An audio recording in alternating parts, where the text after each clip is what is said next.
When the neighbor came baby to the better, Habu Bana Namde. All this while, I cannot afford. Something came to my mind watching them. What real love means. What real solidarity means. When you love somebody, it doesn't matter the person's situation. It doesn't matter the person's situation or condition. You remain with the person. Thank you for remaining with our brother. It shall be well with you. I don't know how it will be, but I know that our prayers for him will not be in vain. Oh, when this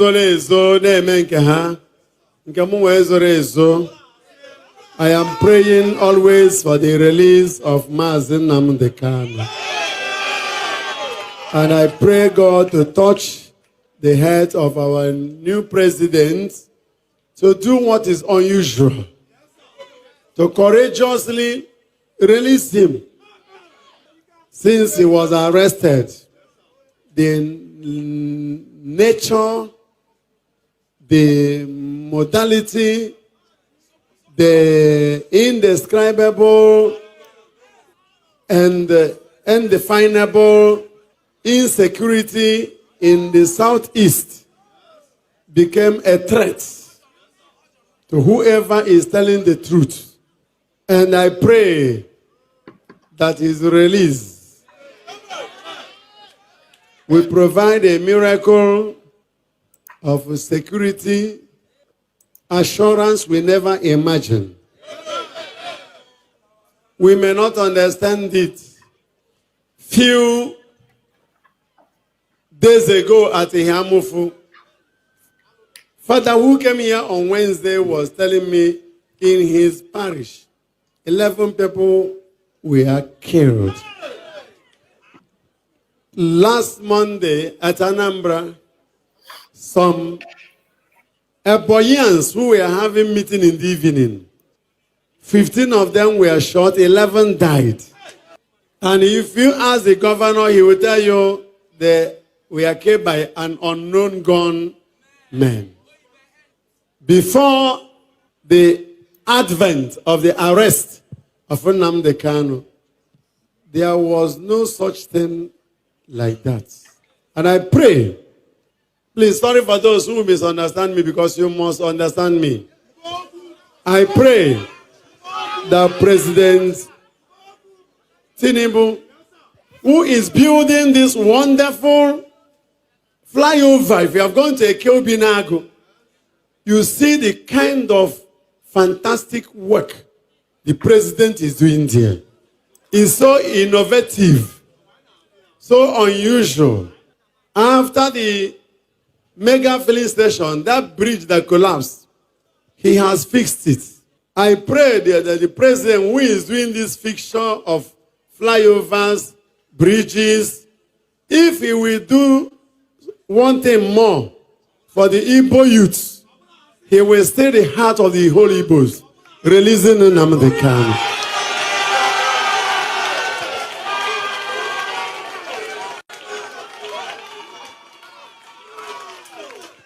If you believe this is true, wave your hands to the Lord.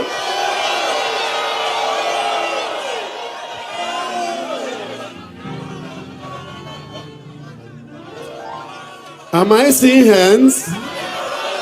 You mean you want him to be released?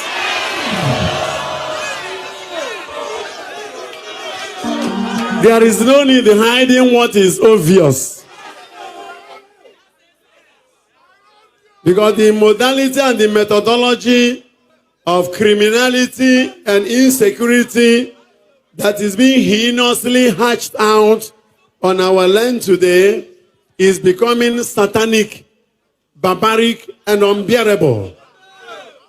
The church is not safe. The government is not safe. Lives and properties are not safe. Our people in diaspora are not safe. Farmers are not safe. Those who are in their homes are not safe. Travelers are not safe. Who is safe? So, if releasing him will provide a security solution, a security evolution trend that will metamorphosize into pragmatic shalom, peace on our land and security upon our farmers, our rural area dwellers, even urban dwellers, industrialists, foreign investors, even upon our men of God and the entire people of God. We once more, if you want his release, to lift your hands again. Look at, none is exempted. This is the heart of the people, the prayer of the people, the desire of the people. Mr. President, I don't know who and who are whistling to your ears that if you release him, there'll be trouble. Holding him is causing trouble. Release him.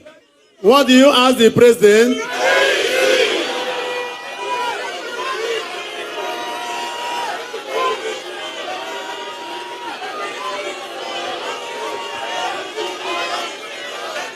May his release bring more miracles of security in Jesus' name.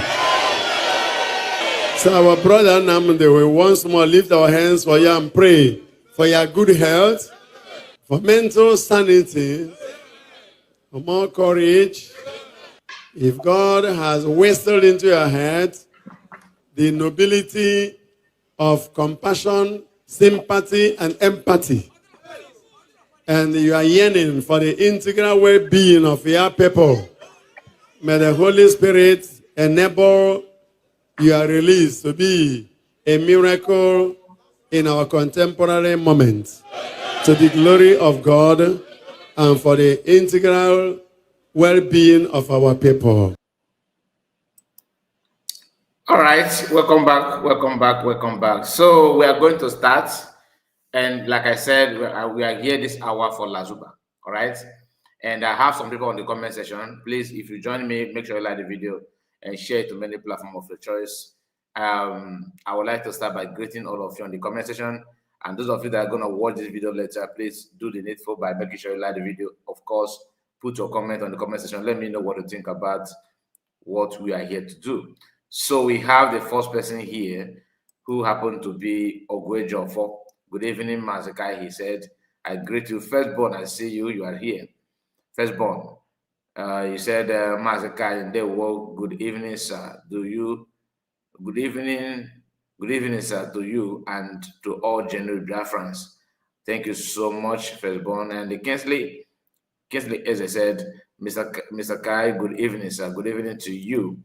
And we have Frank Okoye. He said, they were Mazakai report, and they were to you. And we have greetings again, General Frank Okoye and Obieze from here, Mazakai. Good evening from here, Mazakai.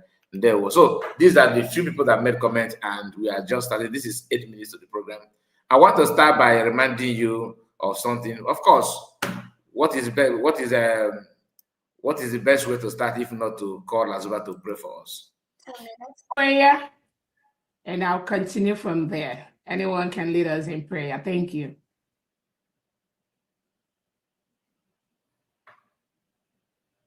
Let me make sure somebody can unmute themselves. Sorry. Go ahead. You can unmute yourself. Go ahead. Go ahead, Adandimbo. Eze bi n'eluigwe ọgọrọ a na-akpụ n'ala. Chukwu okike ya akpọgo. Eze bi n'eluigwe ụmụ gị agbakọnata. Nna m anyị na-eme ibe isi anyị na-eme ya ka anyị nọ na-eme. Onweghị ibe ọzọ anyị bụ n'obi awụ njem nwere onwe. Ya ka anyị na-eji ijie. A wee na-asị gị ezi Chineke biko bịa ka ị nọnyere anyị. Chụọrọ anyị ka a lawa ajọ mmadụ ọkachasị ndị nsabo. Ndị si na Biafra ya abịa. Ndị na-anụ ọgụ niile ebe a na-anụ ka ha wee fụdatị na Biafra ya abịa si Chukwu biko ọgụ ahụgụ nwa ya nụrụ anyị ya. Gọzie anyị Chineke, gọzie ụmụ ife, gọzie ụmụ Biafra niile ebe ọnwụ na anyị niile anọ. ezi Chineke ma ana m akpọkwa gị n'isi awalida Maazị Nnamdi Kanu Ọhamadike nọnyere m ihe gbaala m ya ume were dọkịta na-agwọ ya ọya Chineke biko ọkwago ka nwee onye ọzọ otu aka ka na-akpọkwa n'isi ọbata obie udu akọ mmiri na mbiko ihe niile ugoko ọ dị n'aka anyị eme nke iji wụrụ mmadụ ma agụnwa ya eme nke iji wu Chukwu na m ana m asị aka ọwụna ụdọ ọwụna ezumezu ọwụna osi n'elu osi n'ala ọwụ ikwu ọwụ ibe ọwụ onye ọsọkwa anya wụrụ wụ ndị ji ọbata obi eji awalida Maazị Nnamdi Kanu asị m aka ha gbajie asị tinyere ha ọgbaghara ebe ọwụna ba nọ na tinyere ha ọgbaghara were ọgbaghara tinye n'etiti ya Chineke pịaba m ụtarị mee ka ọkụ gbuo ha na-arụ mee ka ezumezu ha niile ha saa kpọpụtara ya awalida Maazị Nnamdi Kanu n'ọbata obi ya na m otu a ka si welekwa awa COS wee tinye gị n'aka nna m ọkwago nwawe ike yoo onye emekwe nke o ji wụrụ mmadụ n'ọkwago Chukwu na-eme mmanwe onye na-enye ike ajọ mmụọ ajọ mmadụ uke mmụọ uke mmadụ ebe ọsọkwa anya si onye ọsọkwa anya wụrụ ọsọkwa wụrụ mụnwa na-eche echiche ọjọọ megide ihe asụ Chineke megide onye ọbụla na-emegide COS ayo ise ọwụrụ mụnwa na-emegide ya emegide m ise onye ọsọkwa ya wụrụ ebe ọsọkwa ba na-agba ije bụ ọ na-agba ya n'elu bụ ọ na-agba ya n'ala bụ ọ na-agba ya n'okpuru ala bụ ọ na-agba ya n'elu bedi asụ Chukwu asụ megide ekwene ka ba binye ekwene ka nna m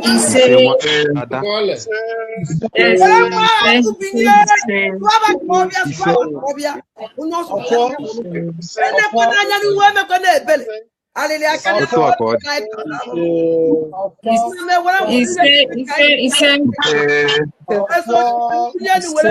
weluo mgbe niile ebighị ebi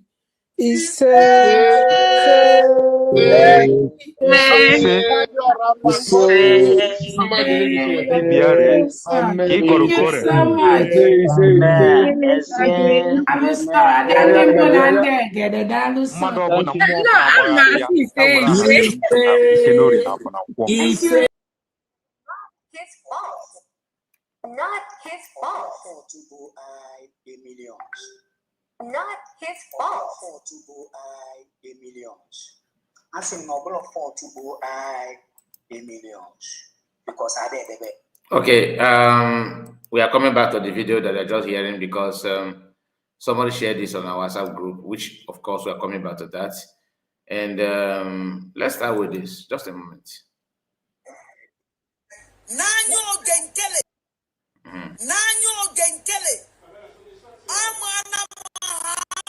many Biafran commanders? Ebulebu. Nanyo Genkele. How many commanders? Ebulebu. Nanyo Genkele. All APL. All Kedafiane. Finance minister. Nyama na afumaka security.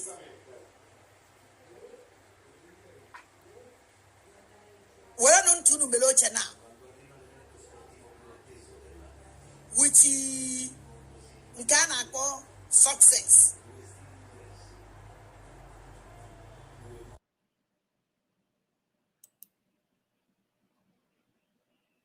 Another people will start again.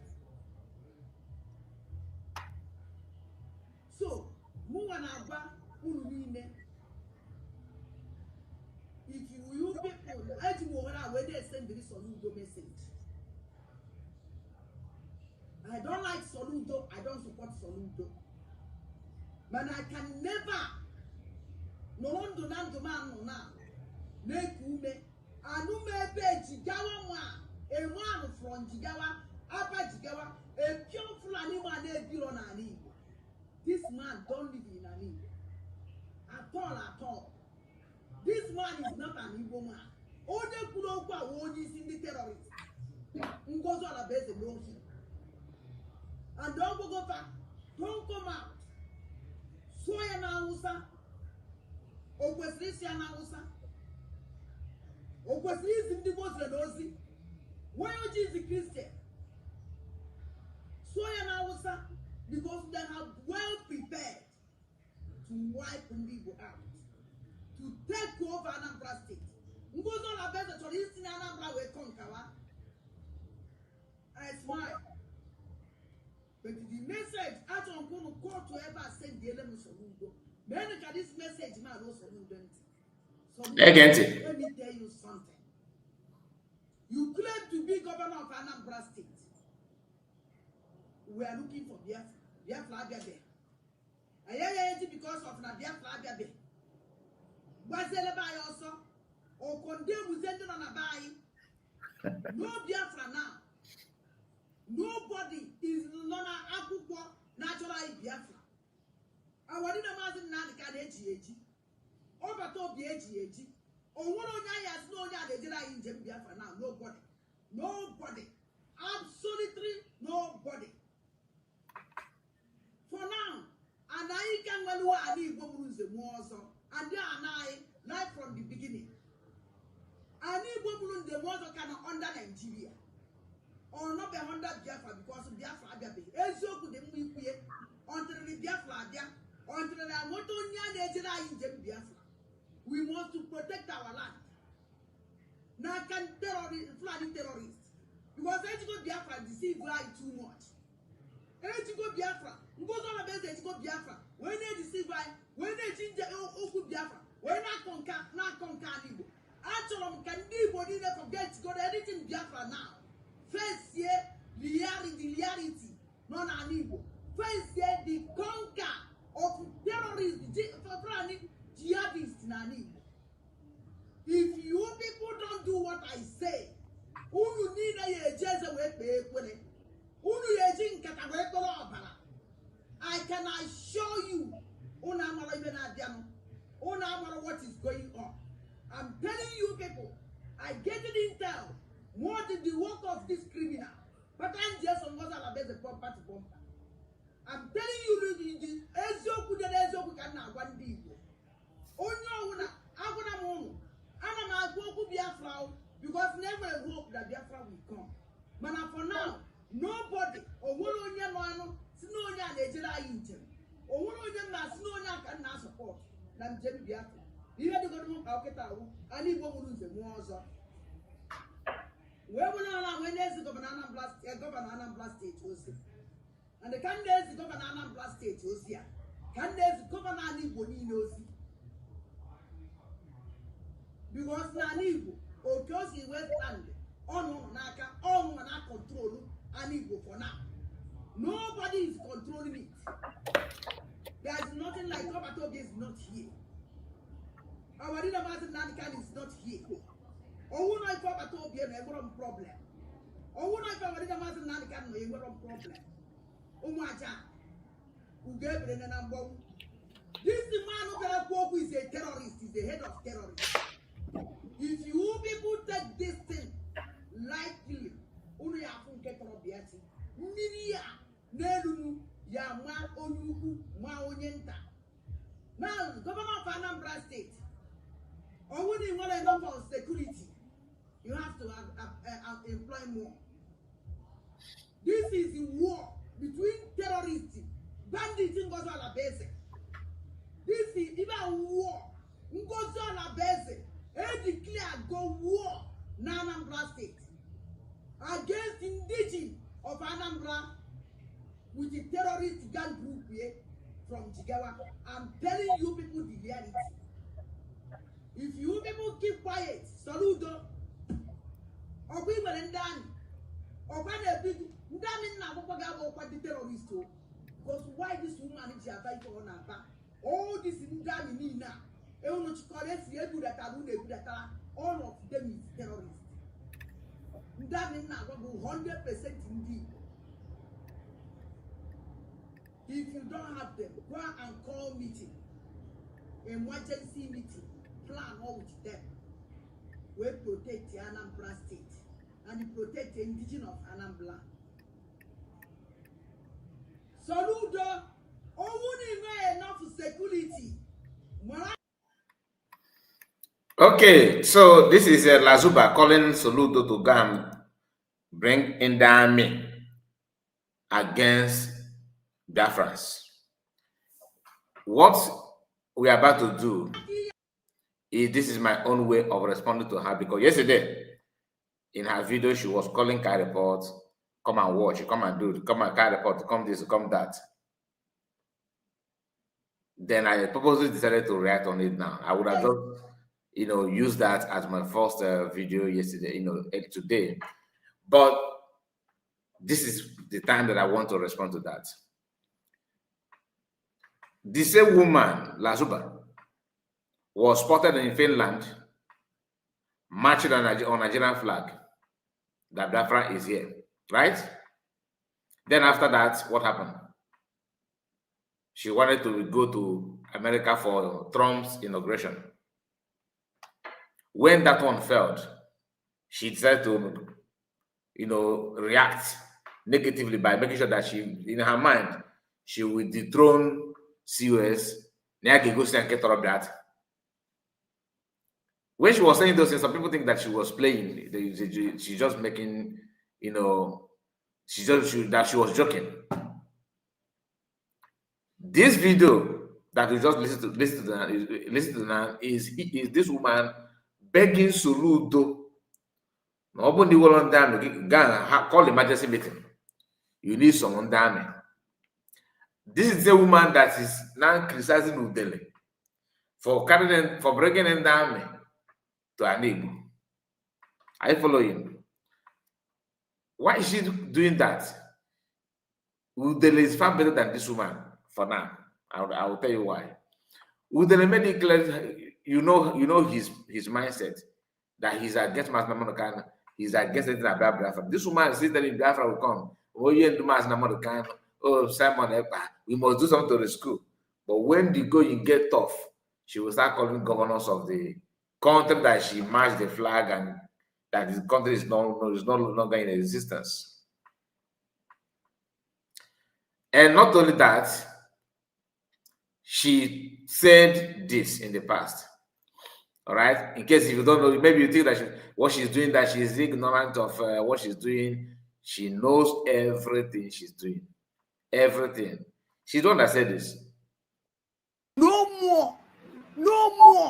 If Obato Bia didn't bring this Biafra, only wanna forget here about it.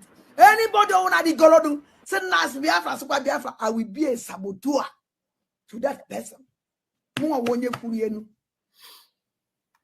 will be a sabo, 100% sabo to that person. Look at you. Not again. Never. Nobody. No more. If Obato Bia didn't bring this Biafra, only wanna forget here about it. Anybody wanna the Golodu, send us Biafra, super Biafra, I will be a saboteur to that person. So I will be a sabo. She will be a sabo 100% to that person. To that person. So what else do you expect her to do if not to sabotage? She told you that she will be a sabo. The only problem that she has is that we managed to capture those parts for those things to make more. Because if not that I'm playing it now, you would think that she's saying it out of anger. She has her own template. She knows what she's doing. That's why she always say that she will deal with you. She actually understands what she's doing. And she's actually, very, very, very focused to achieve that. And deceiving you is the key to make you believe that she's with you, but if not because of this or that, her target is very, very clear. She will turn around and call you Sabo, oh, Fulani, but she have her own template.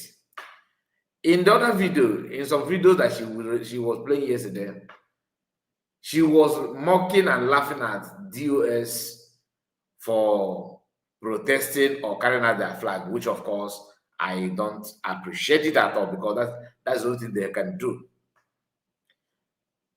what name of the Tinubu went to UK, and people decided to march, protest against him and all that. Like I said, I don't see that as, it's not, because it's not going to make any difference. It's just a waste of time. This woman lives in France. Tinubu, since Tinubu, emerged as Nigerian president, Tinubu has been in France more than any other country in the world.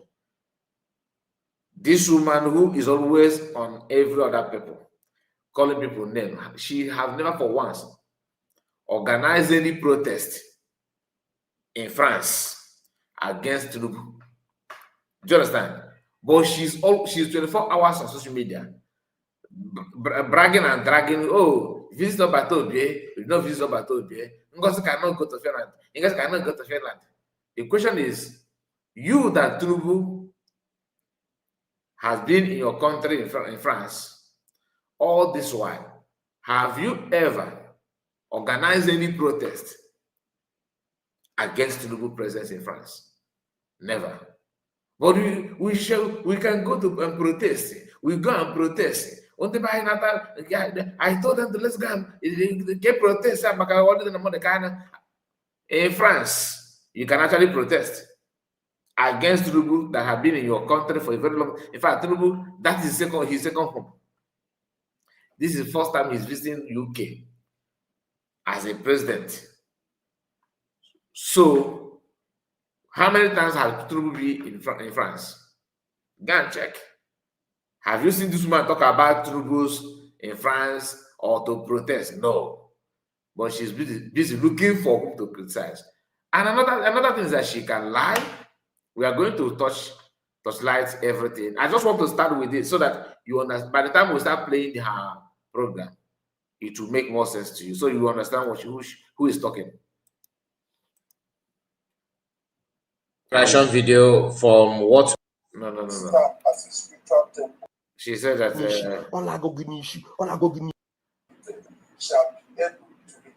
she will become a sabo. I will be a sabo. Naked. I will be a sabo, 100% sabo to that person. Okay. Ana mekwe na ekusi ike.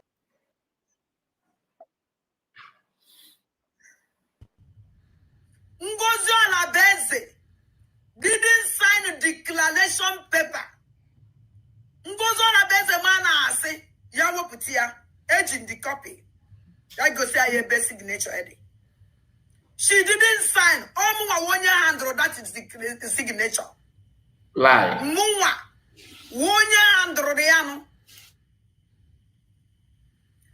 And Kedafiano, Agwa Munu Boga and Kelebia sign no. Ama Munduna na that hall, side of that declaration, Malanda sign a yano. Muwa Guaronu Boga and Kelebia sign. Jenu John goes on Obieze no sign of the declaration. After declaration or declare or sign here, she didn't sign.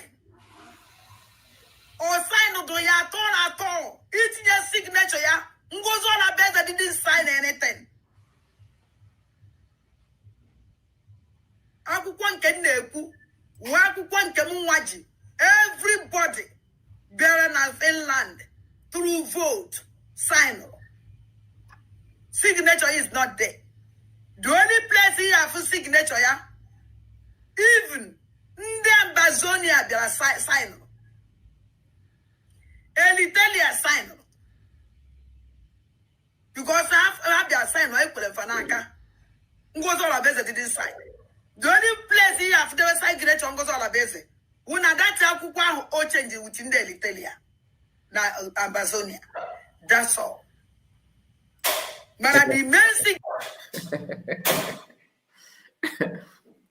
she told you that she will be a sabo. So what do you expect? She must bring the sabotage, whether you like it or not. And she's doing it perfectly. Do you understand? She's doing it perfectly. Now, I want you to pay close attention. Okay? Because when I called her Obieze, Obieze wife, you get why. Obieze is the only man that have not shied away from showing his own stupidity. Obieze has been together with this woman, targeting genuine people. Obieze have witnessed this woman lying. Obieze know what this woman lying for. Obieze know everything, but Obieze is still there, backing her up every now and then. I want you to hear this also.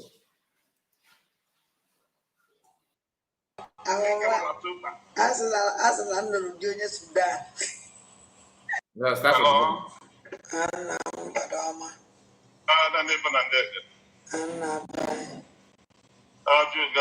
beginning.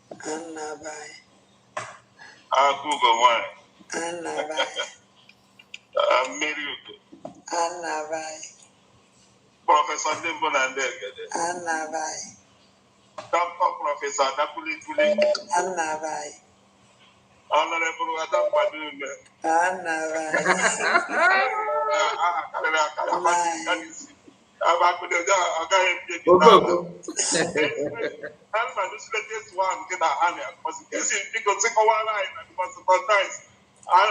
have a baby. I went by my thank you, Lasuba. I remember like Lasuba. I'm my way by my profile. As I'm doing Sudan. I am Lasuba.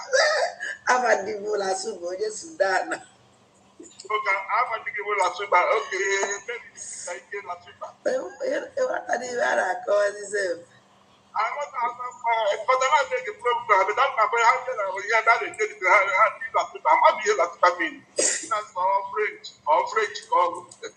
Oh, well, I did that. Oh, well, I did that.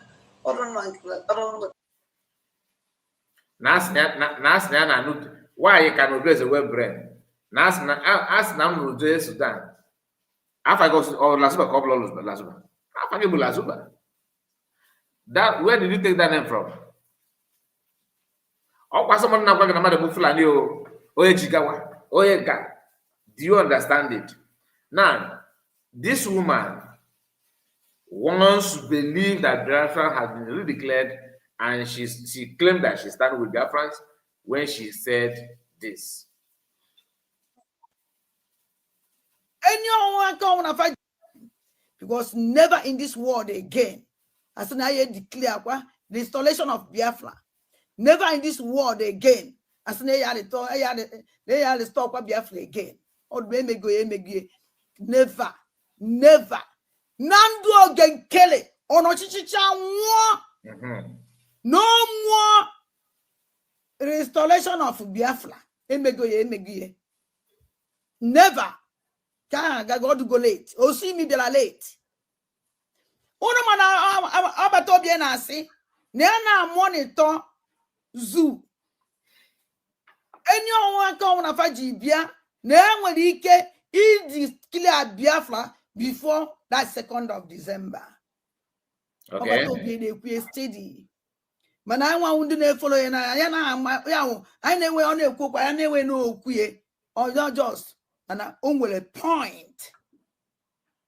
Ngalo that now chief of staff na Biafran cabinet decide declare let's start Biafra 29th of December 29th of November yes November they declare the Biafra again. Ogen kele nandu tribiye a plan chani adobe owo na anyi wa chelu no 2nd of December Finland government ye serve ya from court that na fa choro ka made this kind of thing in their country.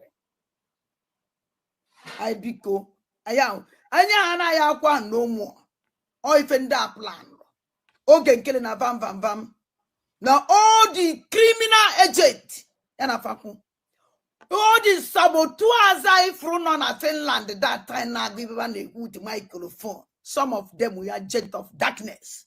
So I see on don't I'm even my one on John join the Kataku money this yam hey in the Pudi and on the sentence. Panabo no hey no that's and the Queen and ye ban a booze in the wine and no. ije ịnụ nwaanyị ebe ije evu ụzọ na ya anyanwụ n'ọnụ ọnụ mmadụ ọkwa mgbe ibe ọnụ ụkwụ ọnụ ntuwo onugbu eyi ibe mbukọwa ọnụ ntuwo onugbu unu na-ekwu anyị unu ama nọ ntuwo onugbu ka ọnụ. The same woman that she was insulting here is the same woman that she's praising now that she hired a lawyer. Are you getting the point now? I told you, everything that she's saying, don't take it serious, because always remember what she said here. This is the way she made even the real confession. That thing that is driving her today, that is pushing her to do what she's doing today. This is where she summarized it for you. In case anything you hear, just take them like that. Listen, when she said this, Bia didn't bring this Biafra. Only wanna forget here about it. Anybody wanna the Golodu say Nas Biafra, Super Biafra, I will be a saboteur to that person. in Ania, I will be a sabo. she will be a sabo. So whatever she's saying now, or whatever she's trying to tell you, don't take it serious. That is why I told you she can praise you now and turn against you tomorrow. The woman that she's talking about, not only as and I name magic, okay, say kiss ya me on. None of the one man. None anything, only your other, but only about to go. Negent. All folk here. 100% sabo to that person.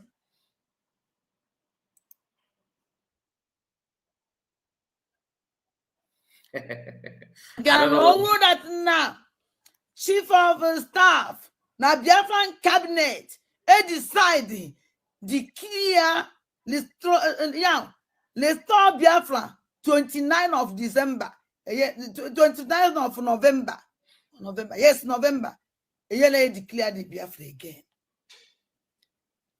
Ogen Kele, Nandu Tribiye, a plan, Chani Adobe. No 2nd of December, Finland government serve from court. But I made this kind of thing in their country. Okay.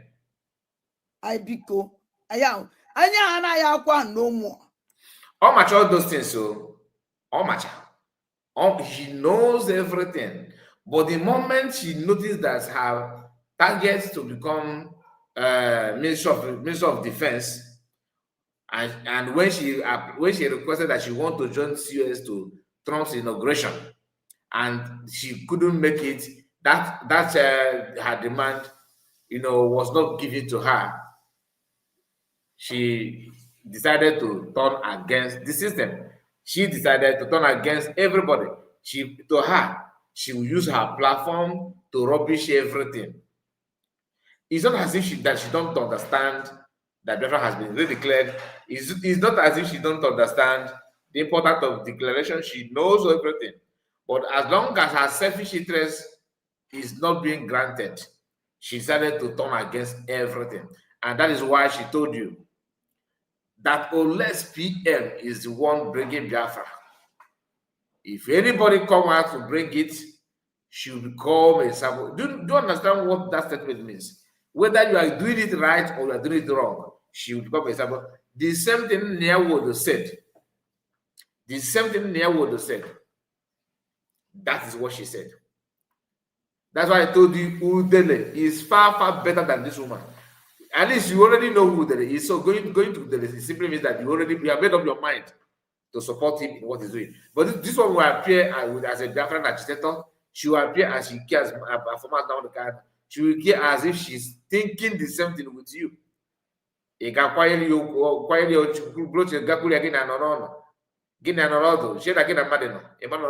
plan how to destroy, because according to her, she will turn as a sabo. Do you understand it now? Even if PM comes out, she will still remain sabo. Am I the fault to call him call her saboteur? PM did. PM called her what? A sabo, without missing words. So listen again. Even that plan. Okay, killing a vam. Now all the criminal agent and all the saboteurs I from on Finland that time now give one the microphone. Some of them were agents of darkness. Sawasiano dono amamibe ma bono ba onu joro njoi ne kata ku amamo ne di esi ame ku onu ka Ọkwa Chioma Okoma ka ọ na-agwa ahụ. The same woman ọ na-asị ya gwa gị na no ya bụ the only person ya na Bryce Okoma. Back then, oge ọ na-target some posts na USB government, she was hitting it back to back on them. Now, they are the one that is bringing Biafra. COS and other people should just go. Why? Because her personal interests always come first before you know that thing. So whatever you want to do is not her thing. She don't care. She don't care. So it doesn't matter. It doesn't matter at all. And listen, so because we are about to start the program. I would start it. Senten bana bo no hey no asa ne kwene nwanya anya ebe a na-ebuze ne nwanya anya n'ọnụ ije ịnụ nwanyị ebe ije evu ụzọ na ya anya n'ọnụ ọnụ mmadụ ọkwa mma ibe ọnụ ụkwụ ọnụ ntuwo onugbu ibe mbuko ọnụ ntuwo onugbu unu na-ekwu anyị unu ama nọ ntuwo onugbu ka ọnụ mpempe ọnụ ga-abụrụ ntuwo onugbu ife ọnụ gụ bụ ọnụ ntuwo nsị ka iji amị ọnụ iji amị nsị sọka wemat and ofia. I see you, River Goddess, you're welcome. And Franco Conco, greetings to you. Oju Gochuku, I greet you. All of you in the comment section, my greetings to you.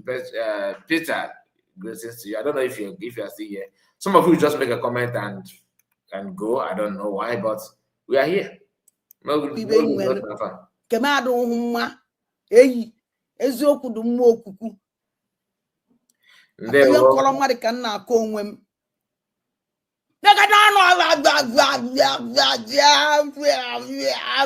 Iche na gị na ndị mmadụ kwu mmanụ ndụ ụtụ unu fụ plan ndị a mere na 2nd of December hell ekporobe n'ọkpa complete.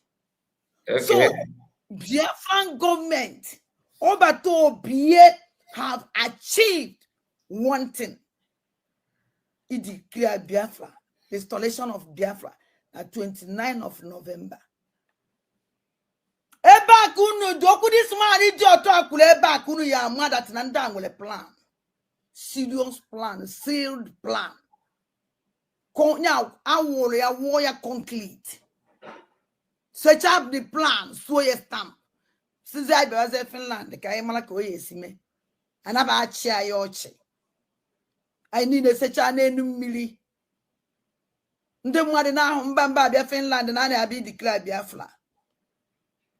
Gen on teba, then I just don't kun wait to a moon, Mandopora you, Mandopolo Nanya o, one then work as a map was when he is a more happy of Abuja, Muja face in the Fulani, only the worse than Fulani. The worst than Fulani is which this idiot type of Logan Kelly. Fulani Kayama.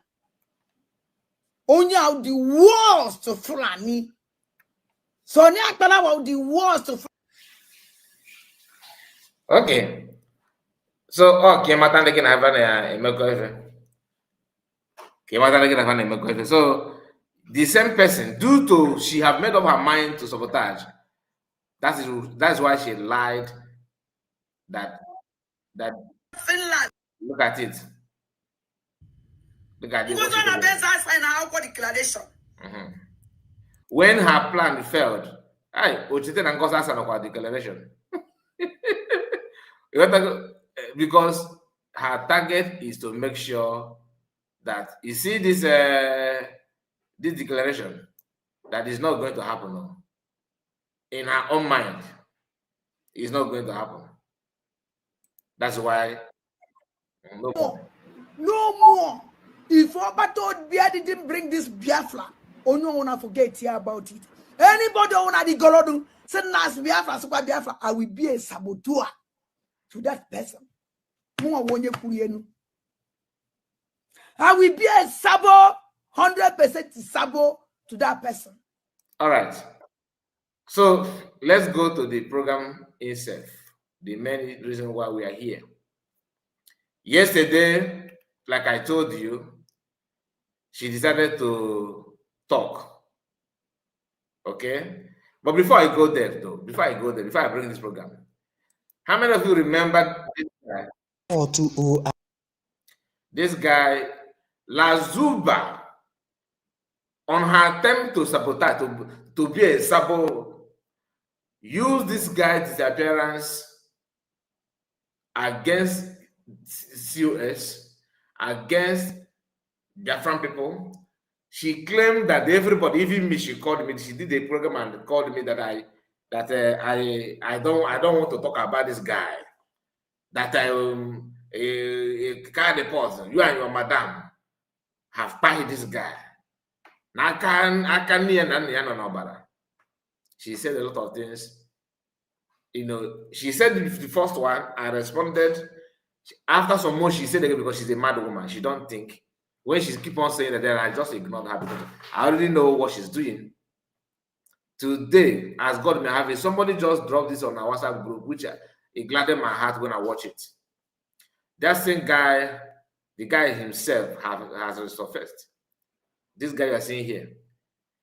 Okay, this story is not good at all. People ask questions. Guess what happened to this guy? Because she tagged everything. Just like what I told you. Any crime committed in eastern part, they must target IPOB, Biafra people. And I don't blame people calling IPOB. Because those called US, they are the one that keep on behaving like the Southeastern politicians. By my brother is making up because to them, taking their brother away is going to give them that chance to grow, to become somebody. I don't know who is feeding them this kind of nonsense. This guy was on his way to go for the assignment or whatever he want to go, and Nigerian Army stopped the vehicle and search him and find out some Biafran, according to him, Biafran pictures, costume in his phone. Guess what happened? For those of you that have not watched the video, please, after this, because why I have to play here, because Lasuba had been the one using this guy to run propaganda for months. For past 6 months, this woman had been using it. One of the offense of Ngozi is that to Lasuba, that this guy is dead. Not his fault. 420 millions. As him no blow 420 millions. Because ade edebe na nke ikpeazụ a edebe ya agba. Based on how the story take coincide on that particular day, or this year called Nyanwa, Manobolo Nyanwa. They feel me? On that fateful day, based on waiting me I see, based on waiting me I think, because I'm gonna meet to the guys who Ekwado, Afunu be miambo, Muni Ekunuboku before. They feel me? So I have to do 1 or 2 videos to take back up myself down, to take back up myself in case umfu ndi be mamane ebemjel. Umfu, my followers are mad ebemjel. Thank you So so I have much. to schedule that video. When schedule that video, based on opposite Namna battle. They feel that video drop on my birthday, being September 5th. On my birthday, got that video drop. So no even sell my birthday, no even sell me December, no even sell 1 year, no even sell me Valentine, boy. Ochogo. So on that fateful day, Njeri ya beg, understand? Nje kwanto down. But Obuli Venture na the guy. The guy is a nice guy. Okwolo obi nwa yo na-eso mo. Okwe na water. Owe nyoba abeg. Owe kwete na oye ebunye onye nwe moto ye. Asị m na o kwetere na oye ebunye onye nwe ụgbọ ya. Wee tiba hallelujah naba. Jaba Chineke mma na another day. They feel me? It once when I to hallelujah na on my way going to that angala side, yeah, that checking point. Ebe aka ndị amị nwere understand, stop all the motor nọ n'ime. They ask everybody to come down, understand. Ebido searching, bube m searching boy. Nna ndị a gbugide searching onwere ife afọ. Enwere ihe ọzọ ama ga-eme. Check my phone. Where Fobazier downloaded Biafran images. As in here for the beginning, downloaded Biafran images. Iya bụ ndị afọ. So no onye nwa bụ ife va na-achọ. I will boom boom. Tukpo mo beans. Army barrack. Tukpo mo beans. Army barrack. Gadroom. A back and not for complete 6 months plus. Boy. Inside that army barrack gadroom. Inside there, they still the treat us based on the detaining soldiers. Oh my God. They make me fair, boy. They make me fair. Still, that one no do them. They know they release or come from that barrack. Still, they make them transfer to Tiger Base. Oh. Inside that 6 months plus where I did, none of my people, no. They no agree allow me to access my phone or even call my people. Nobody know. Yenta na gari adilom. Man, I ba? There are a lot of stories to tell. A lot. So, but for now, I just can't drop all this video. Understand? Because I've so many people blame OI, millions. You they feel me? I've so many people they blame you. Why can you can make this video? Understand? Because Now, as you guys leave here,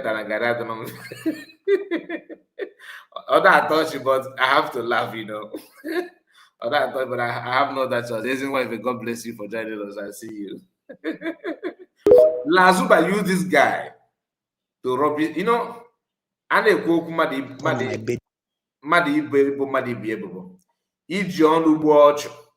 that is why Lasuba don't have any right to lay any cost on anybody. That's why Lasuba don't have any right to even talk down on anybody because Aki Adirocha. Lasuba, Ojigolonia we KGO we are manomano. Ojigolonia we. Do you know the level of stupidity that came out from this woman's simply because of this guy? Because Lasuba have concluded that this guy here is working with Ngozi, and this guy here is not, according to Lasuba, is not Biafra Liberation Army that we know. That is just people that Ngozi recruited. That this guy have committed a lot of crime. The same thing in Udele and the guy in attachment seller. The same thing this guy, what I'm saying. Lasuba from morning to night. Ngozi Ebona Bufo na support Ngozi. Oge no na support Ngozi. Kita na Bufo Ngozi. Na Ngozi jewara. But this guy today, the guy is alive to share his own story. Because before the guy embarked on that journey, he made a video. And in that video, he told the whole world where he's going to and why he's going there.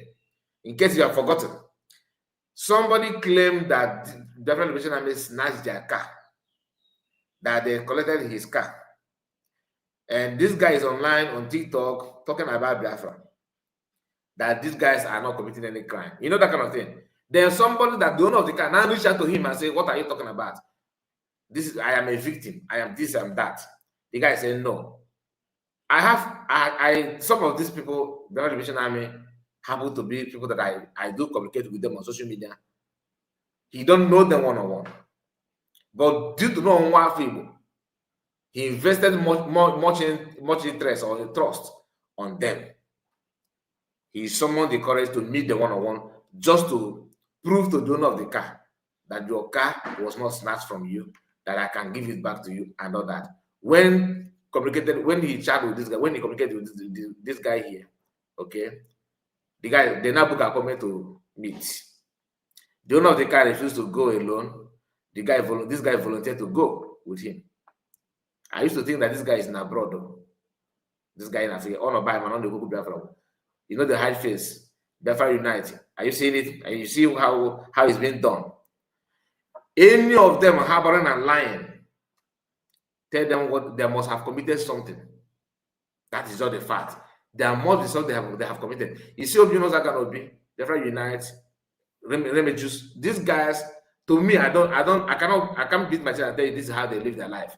But I'm not convinced that because they're talking about Biafra or they're following Master Americana is the reason why they're hiding, panicking, calling for help. I don't understand.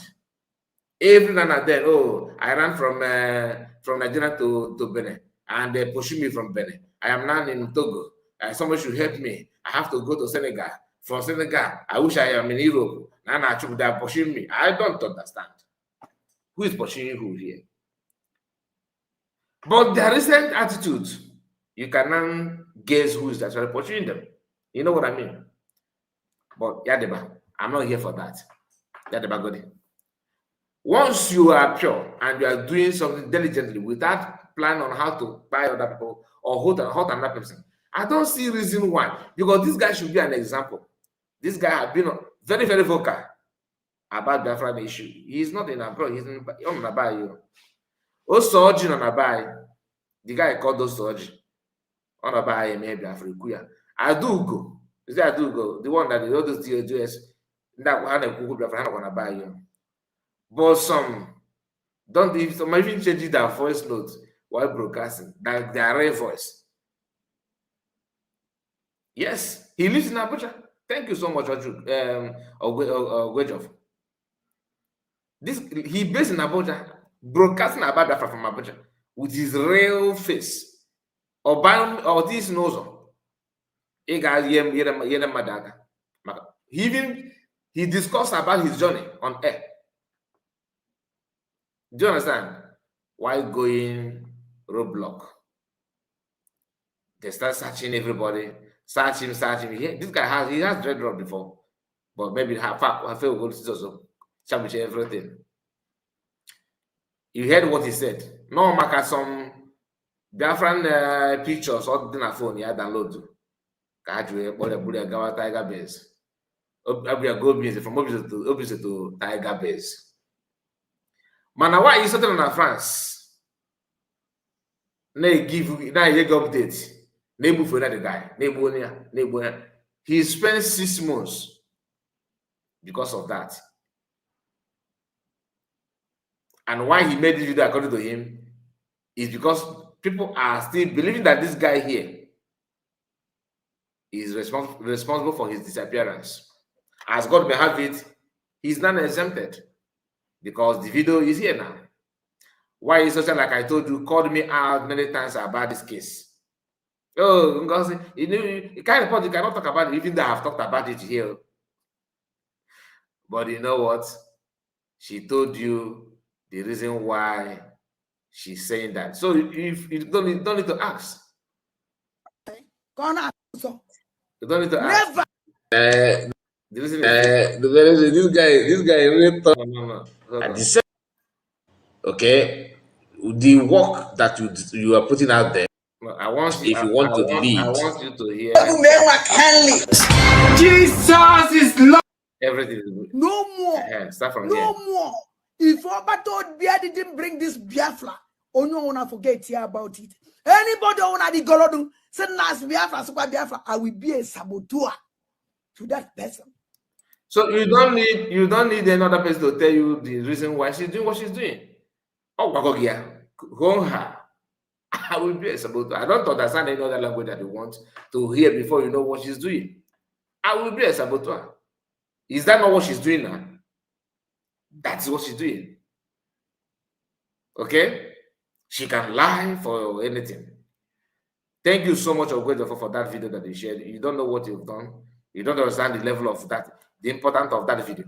You don't understand. And that is another win for Biafrans. Because this woman on air, one of the accusations that this one had been labeled on Biafrans is this guy case. But the problem of the guy is Nigerian army. I will wait to see if she will, of course, use the video to do broadcast.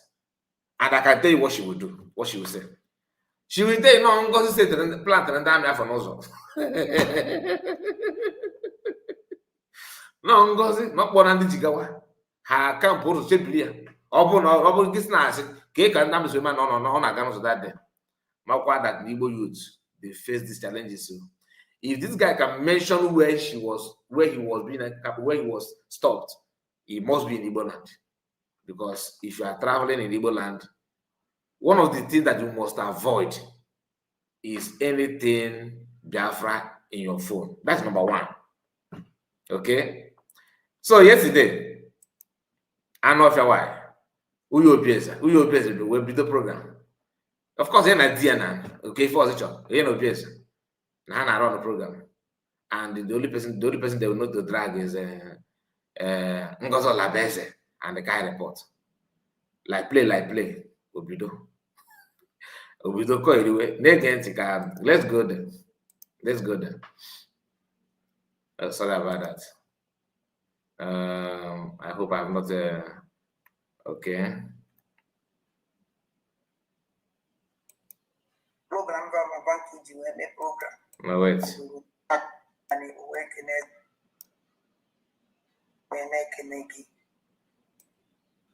Opinion. What's our God? On them.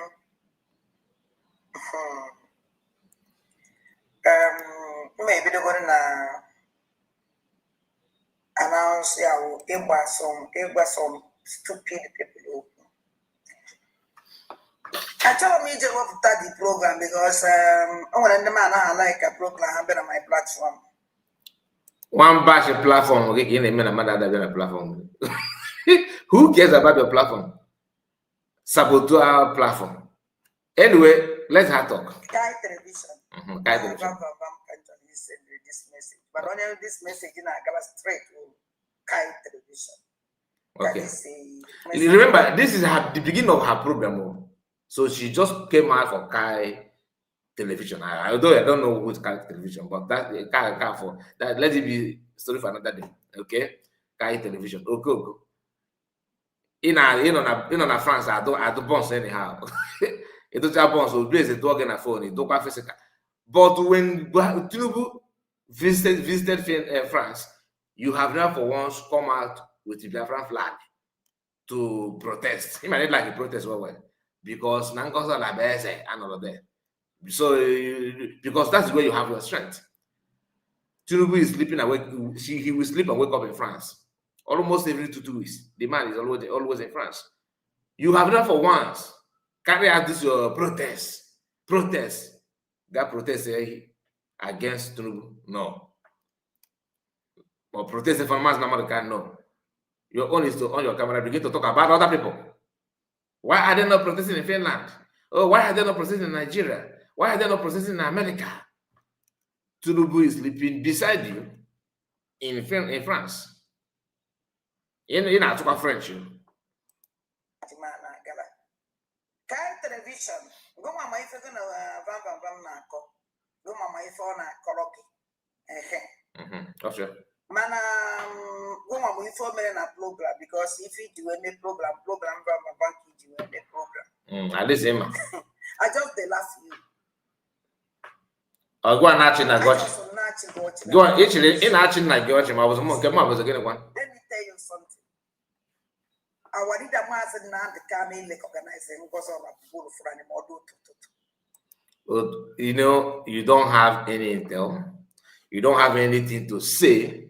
No link. You know who is that person that in his right frame of mind that would like to deal with, even discuss anything with you? Apart from Obieze, who again? For almost a year plus now, the only person that I can capture in your program is Obieze. Each time I listen to you, I don't even recognize any other voice apart from Obieze. Other ones are just like people that are non-living things, shameless individuals that you will magnate them because you are just like your poison is too harsh on them. So you attract negative people from left and right. And there's a woman that you always call your program. Just yesterday, I realized that the woman is living in London. Imagine that. Some mom go in a Bachanako, you in a village. Sometimes they make a mistake. If you want to marry somebody from back home, must you go too low to go to the bushes and pick why they will for pastor? Or not, this is why you're such a platform. Like Obieze, I start Jakadenta. Anyway, let's continue. Our leader was Nnamdi Kanu. I'm recognizing more than 1 second. Like I said, you are very shameless. Are you not the same person that played a program of what's the name of Ebe Kodike? Where Ebe Kodike was telling that he played your pick. I don't know if because Ebe Kodike is also like you. I don't believe what he's saying, but I'm just saying what you yourself played in your own program. That Ebe Kodike told you that he went to see Master Kanu in Sokoto prison, and he showed Master Kanu your pitch and your program. Master Kanu said, "Who is this mad woman that he don't even know you?" So, but you are here talking about who Master Kanu recognized and who Master Kanu did not recognize. If on he said, "I don't give him." He said, "I don't give him."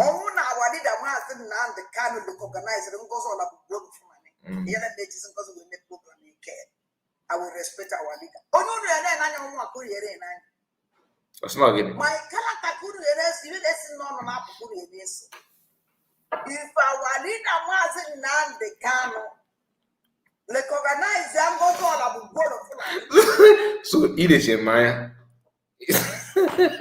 It is a Maya now. Next for the physical run up, but like I should they follow your character. Get what? Okay, no wonder. Okay, now I get it. So yeah, if you not go this way. Okay, AI video. If you speak you will bomb na phone to lure me on your side. So all the no get na no get the nature guy na nesugi. Ha.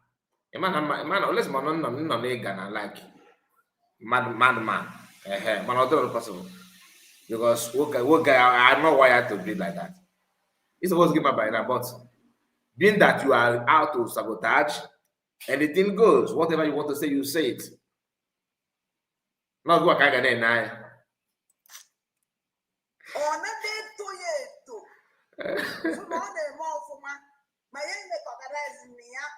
God is here in file like God in a public. Images and God will make program again.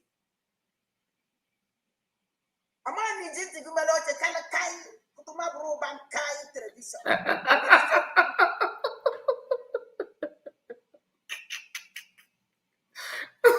Now, in as well as now I don't can now since the way God boss ni me no money mother. Guy na it's not put my bro bank. Put my bro bank kind television.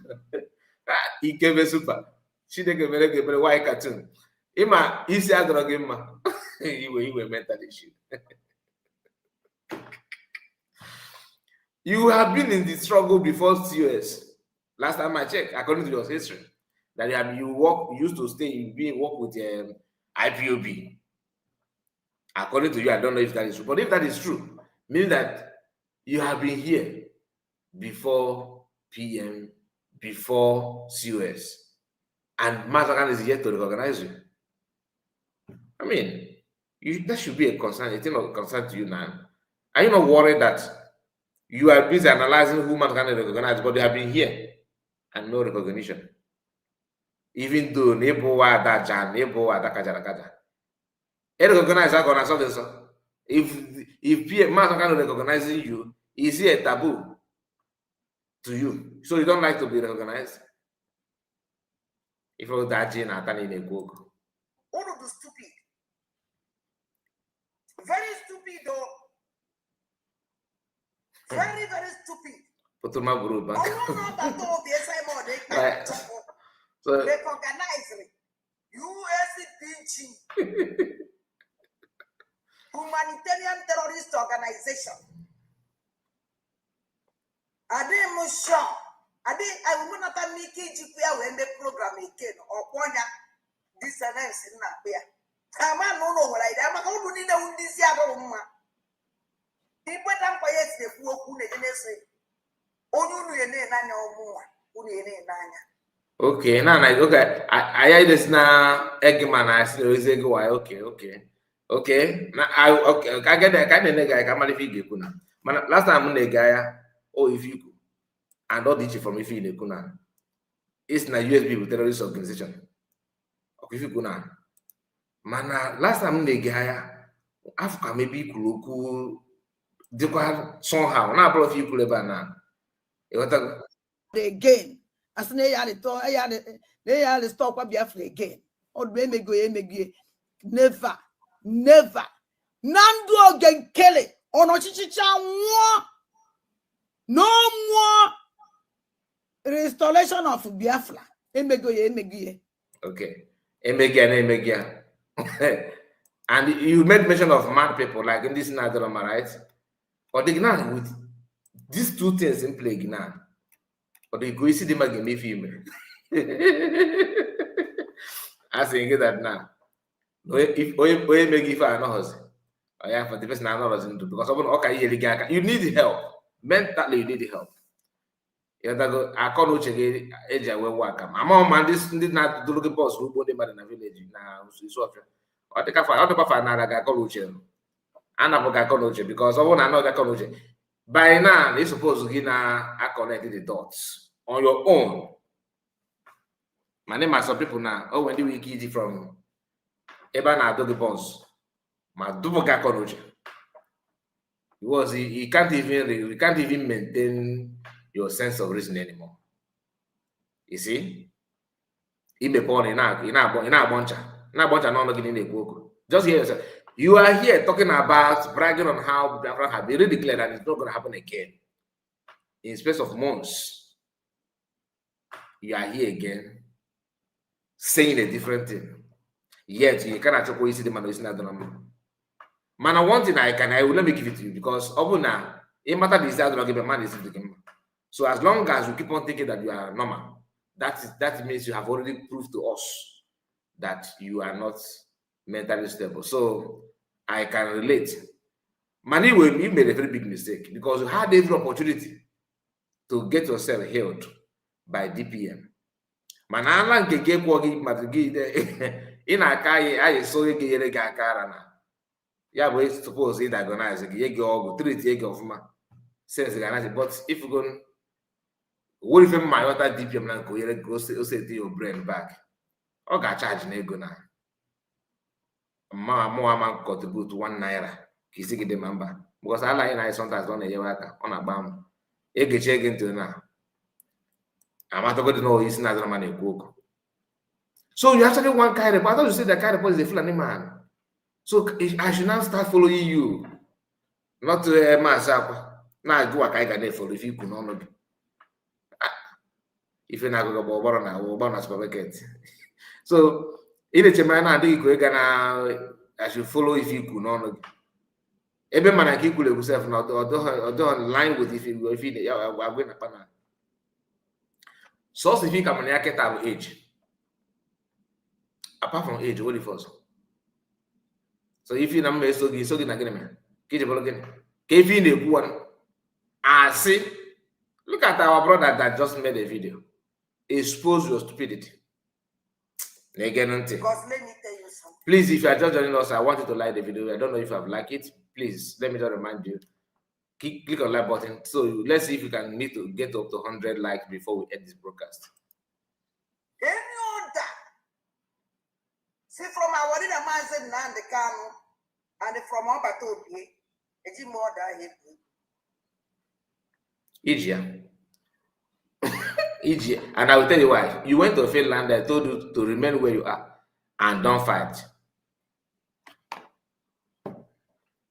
Which of them? You have not even obeyed one.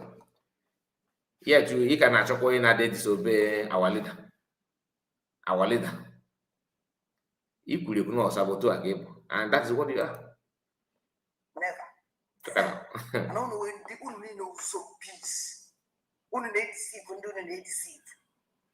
They deceive our people. But no, who am more than the fancy way that do. On a name, man, come on a crate. Come on a crate, Karanama. When I conaga, when they so they use your no, but they work on all your stupid time. Because if I call, only when I call you one idiot, Kai television. For most of your stupid madam, or one I know if I could name lie example. Then lie when I buy then come.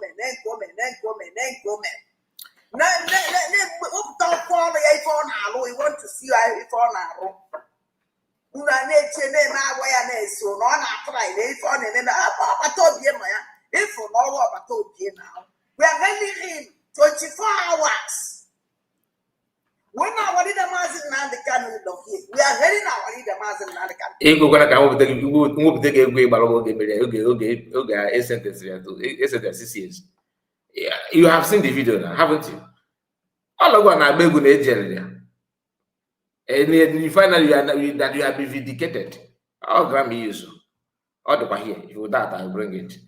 But for the sake of time, I'm not going to play it here. People know what I'm talking about.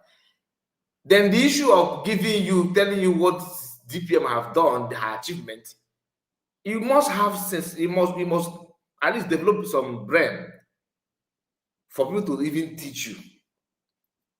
Because I cannot waste my time. Oh, Adadorama, see what CSD do.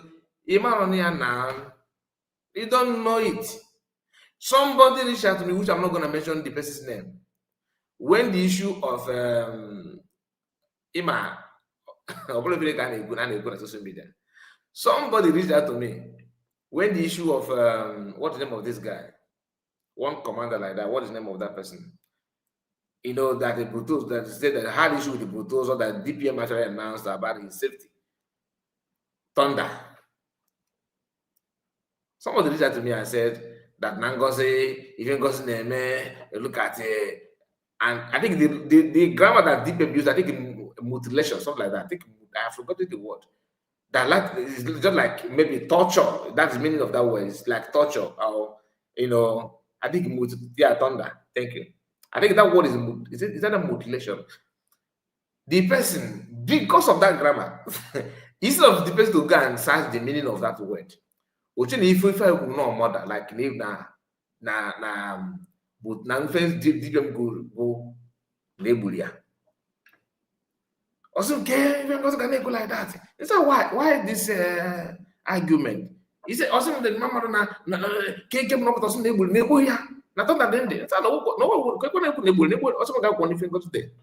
I should have read it. And say which part? I'm not forgetting the mother here. Of course, was made the argument. Why I'm saying this is because some of them, I can't talk in English. I'm just giving an example. You understand? But like even in Igbo language, you may have in mind, you have occupied your mind with that information. So any slighted mistake or anything at all that did not go well the way they wanted, they will tell you, I said it. No, but you want my no, no, na the high. Open your mindset, but you ignore the person's message or what the person said. The writer did not say anything by the able turn down. No, they will feel that. But what capitalize going at that word? The info mean no nebulewu. You have to also research it. Okay, because every now and then, kind of what do you have to say about this? You see, you are supporting what you don't know. You are here supporting what you don't know. Then show me what I'm supposed to know. You don't want. Now I should not tell you what my madam is doing. If you actually have some sense of reason, you have been in a cabinet. I have never been. You have talked to DPM one-on-one. I have never talked to DPM one-on-one. Okay, she's paying me money. I'm receiving. I have never said hello to DPM. Not that if I say she will not reply back. She will, of course. But some of you can lie with your life to defend what you don't know. If you say that what I'm saying is wrong, or okay, show me the one that is right. Like Masakano told the Igbo politicians when they told him to drop agitation, that they will do that, they will fix others. He said, no, go to Abuja and bring something. You cannot tell me to drop what the only thing I have in my hands. I should just remain empty while waiting for you to go and bring something. Before I drop it, show me what you put in replacement of what I have. For a label saying, no, not a terrorist. And you are here requesting for me to show you what is going on. Ebe mana asiki. Nke agwa ga bi kwete ma eziokwu. Asiki na-ehi, we force game because you want to be a saboteur. 24 hours. Can you see what I head? Why you head? Can you see what I head? I know my day. Thank God, name. Time, Butoma, Buro Banka. And a matching boy. Offshore. And I never negative and I took it. I know my day long way. Or people government have never made advertisement to government. Have you seen somebody? Your brother working one work is so in Anambra State. Why anybody have? All I want to go, all on the so physicals. What are you talking about? You should. Why are you calling Kaida? But am I the one who ruled Anambra State? He's not my brother. So what I your brother is Professor Charles Soludo. At least he can't know himself from governor. He don't represent the country Sofia, but our guy somehow the level of bonds into na the village na ke do na dokwa na ebe no na. If that na what if the wants to lose that na for na buy is na do one kind na. I would like to see your own son, maybe not at the same level. When they could talk about Omaka. From left and right. Get rid of Lasuba. That is documented in your own passport or whatever we are using. Kedia or use of an answer Lasuba. Factors to go on packaging. Adan dem bonandeged. Adan dem bonandeged na chidu kwenu to this Sudan. It's a drug game. Come, name advertisement is a government. All government in there alone, mail when you advertise. People were I'm surprised. You see, the problem is that you like to do something that you cannot even justify. Okay, match a flag. You know why I'm having on this flag?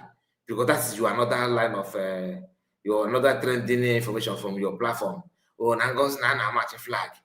You match a flag in Finland. So you are the least person that's supposed to even side anything Nigerian government again. When PM said, when he destroyed his passport and returned the medal and everything, denounced Nigeria. Okay? He has never for once wished to go back. Have you seen PM calling Enugu state governor, Anambra state government, Imo state government, Abia, you guys should do this. Bring army because Fulanis are coming. But you are begging for Soludo to go and bring army. No one of them guy mobilized that. Nangos Nandijikawan. Okay, for the level of sabotage.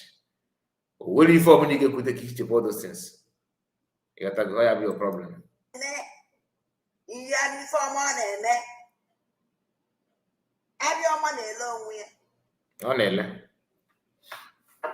I agree. Governor of Anambra State. Because nobody fight for men. Don't it deny that nobody who wouldn't die with Bokusia. One do was up, I mean to say, was up, what they oh, you man, my one day working on Anambra, but book I don't get to be good. It's less. Peter Bibunu, yes. Or in kind of one day working on you working so if you're not get on a hebunu. In case he send the message to go and bring it down.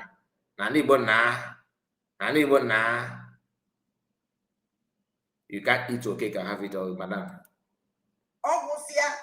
Whenever they go down Anambra State, when they business, major business, when they dress, they want to have their bank now. We don't be another better when they go here. Oh, can you say I will tell you for a year and now? This Abuja, our leader Mazin Nandikam. Jomin Akena Manama Kodia Coca. Eh? If you don't know, Mundo to Gozola Bulu Flying, Chihuahua. Every time one of them are going me, not going me, not going me. Do you know what I My game or ending up my way, Chihuahua, both of you are maggots. At least Chihuahua is far better than maggots. Am I equally? Okay? Because I'm not going to go snap one again. Equally, because I can't go here. Or chi, depending on how you want to pronounce it. That is what you are. Unu na abamone to no bunu na we go na bonde man Chihuahua. Equally. I cannot be. Who are you to even call someone? Chihuahua is far better than you. Kulu, the kage. Let God give us alive. Kaimala Wone. What I would have Kaije no Bio Garanya. Kaije no Bio Kaije Malam Benabo Keboke. Kaije no Bio Garanya. Malam Benabo Keboke. So if I'm not watching the Kogono Bondo. It's all another number for somebody one. The only thing you will get you a post for your criminal madam, threatening people, threatening them. Every time on goes all about good of after my social media, they take life of people. That's all. Do you good and do you? Don't assure of I am and don't assure of I am. What do you want on Allo? Because more you phone your chicken, what I hear you for Chiro. Don't let them go on a good of I need to walk or to make and mad home. You will okay gone, and I got wood. And what was I don't know we are going to go back. And you expect me to reply this nonsense you are saying? You are just exposing your stupidity. You know, that's why I mentioned Obieze. If Obieze actually love you like he claimed you do, he need to register you at least. I would know if maybe evening class, adult class, at least it will help you. I don't blame you, honestly, because sometimes parental control may not be good enough. Like, I don't know how they train you though, because anything morality, you don't know it. As now, a fool at 40 is a fool forever. I cannot give you advice again. It of advice. Giving you advice at this age now, you think now the person never gets salt. It is natural. So I don't know to advise you. Man, do to the way you are senseless. Unfortunately, you don't know. And obey yourself. And me cookie raise like evening class. You know we are self. Or did you go to the same class? So I don't know, because I just played the video. See, when you lie, you know the truth. That's why I said everything is in your hands to amend or to remain the way you are. But you cannot deceive anybody. You think shouting, oh, people will start shivering or panicking about it. You are lying to yourself. On a call, go you're supposed to get it first. You know why? Because you have worked with her, very close with her. So if that all work for neck, then that means the word for neck. Do you understand it? You told their friends that she buys somebody. That our brother will just made video today. That she buy him. Have people buy him. Today the boy is alive. You guys claim that people that went for recruitment was spied. According to you, 3,000. Bring evidence. Nothing. At your age, you can't even stand in your own words. Because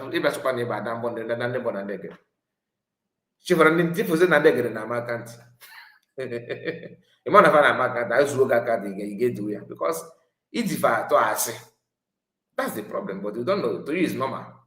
After all, in Sudan.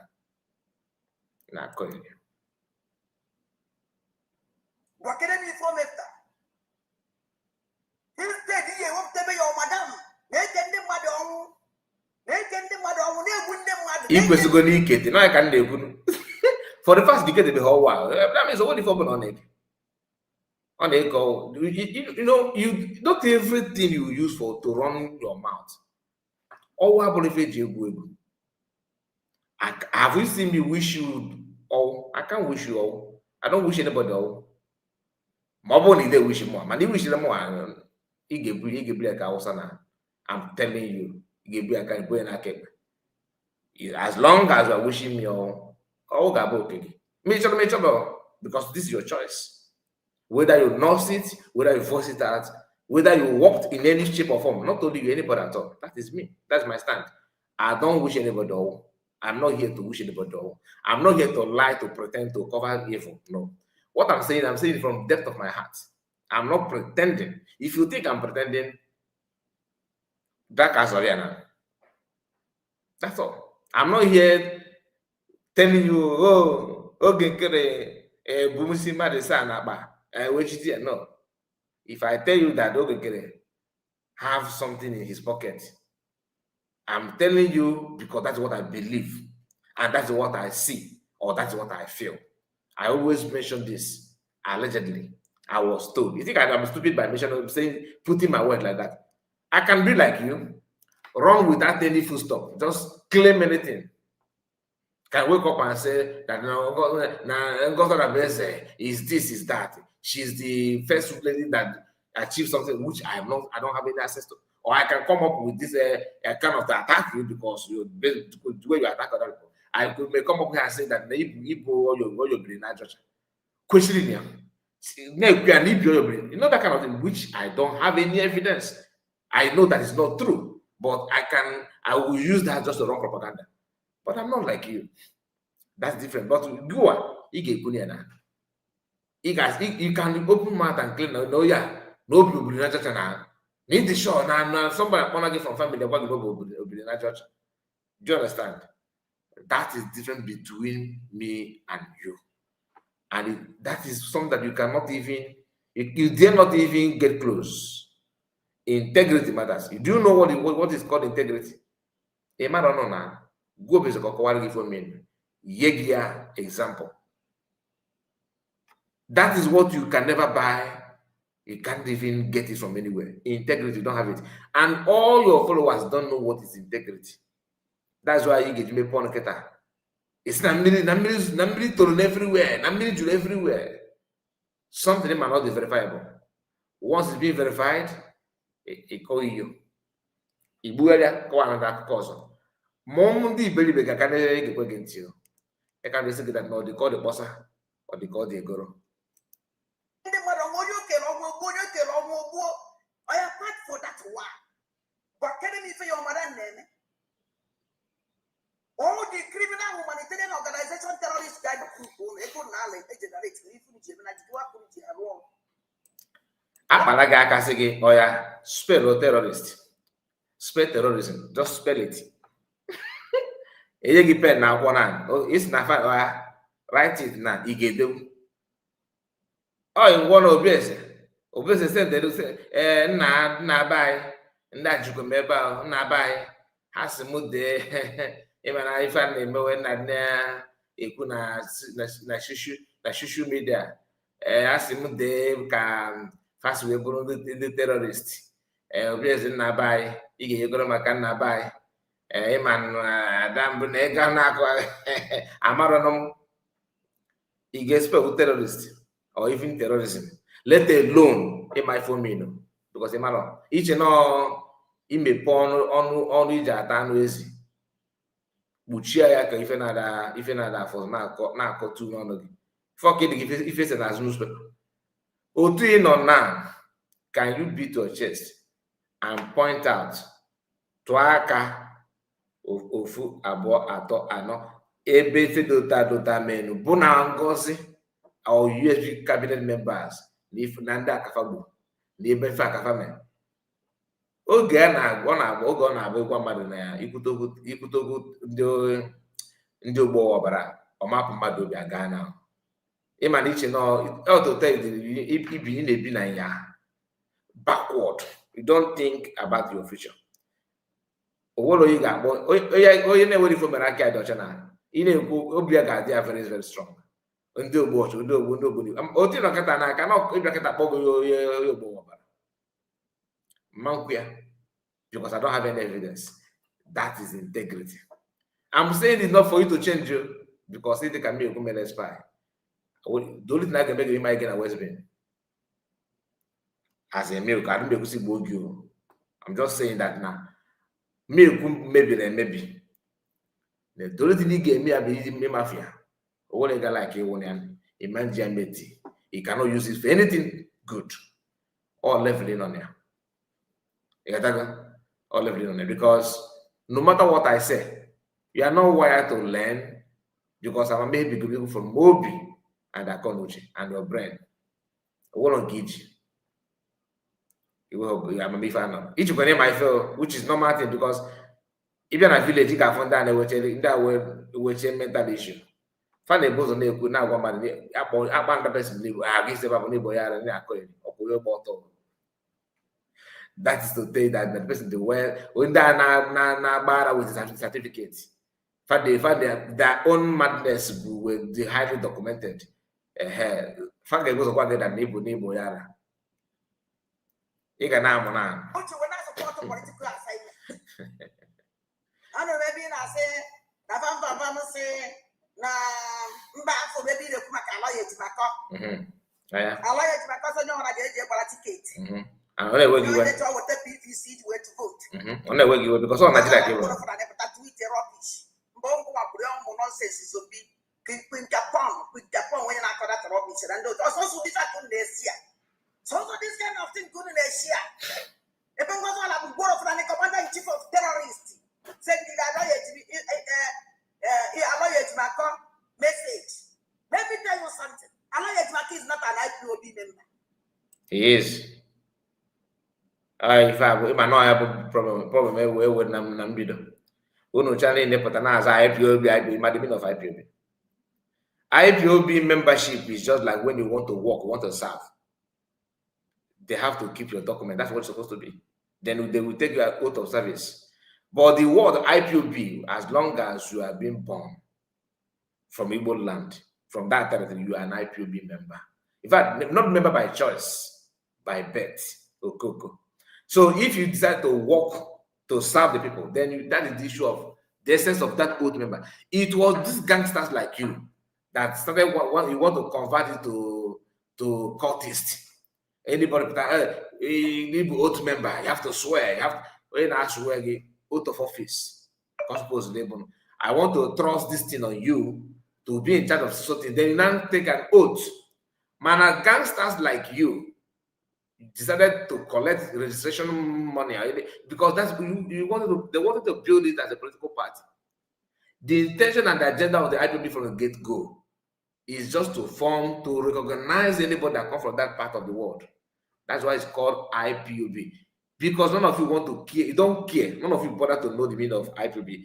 The word indigenous, what does it mean? You don't care. My name about the argument. I like IPOB member. Man, not defend the leader. Even if he's not. As long as you're defending Master, there's something that is forbidden to come from you. We criticize a Jofo for suing PM. Why he was defending Master and he sued PM in Nigerian court then. Which I can withdraw the case. He sued him for an offense that he defended Master in the same court. If you go the madness, harbor without knowing, or na Korojede, a Jofo Akafim in Fedon Afra. Marapo get many I got the lower fight because now in the case, Nigeria and Master can teach him. I'm not going to get started for the case defense. How can you now have the shame? You have the face to stand to defend to criticize another person that have committed that thing that you are defending that Master Kano for in the same government, in the same country. Then you doing that, do you plan to win the case from Master Kano, or you are trying to validate your stupidity by suing another person for the same action? even when lawyer. And lawyer Jimako, no because of no lawyer of our leader Master Nandikano doesn't make him a freedom fighter. And lawyer Jimako is not a freedom fighter. If you at the post home myself because no is that prove that no be freedom fighter now fighting for Nigerian freedom. Because Nigeria is not even free. Okay, the Kuku gap with your PVC. They not targeting the Igbo people but politics fully. That we are agitating for Nigeria then. That's what it is. That's agitating for Nigeria. It channels of one as a freedom. Some of the people can have in a better why that and like one and we are agitating for Nigeria. You go near 7 years for freedom. Freedom come for the war. They know it's for freedom. And all again, I'm not going to report. I will never win over PM. Nobody sabotage. So, meaning that since nobody of your choice is here, that means all you are doing is to agitate for Nigerian freedom. That's what they're doing. Of course, that's why you call Soludo now to go mobilize army for Nigerian freedom. People go USB Biafra or bring the Biafran flag in Azugio.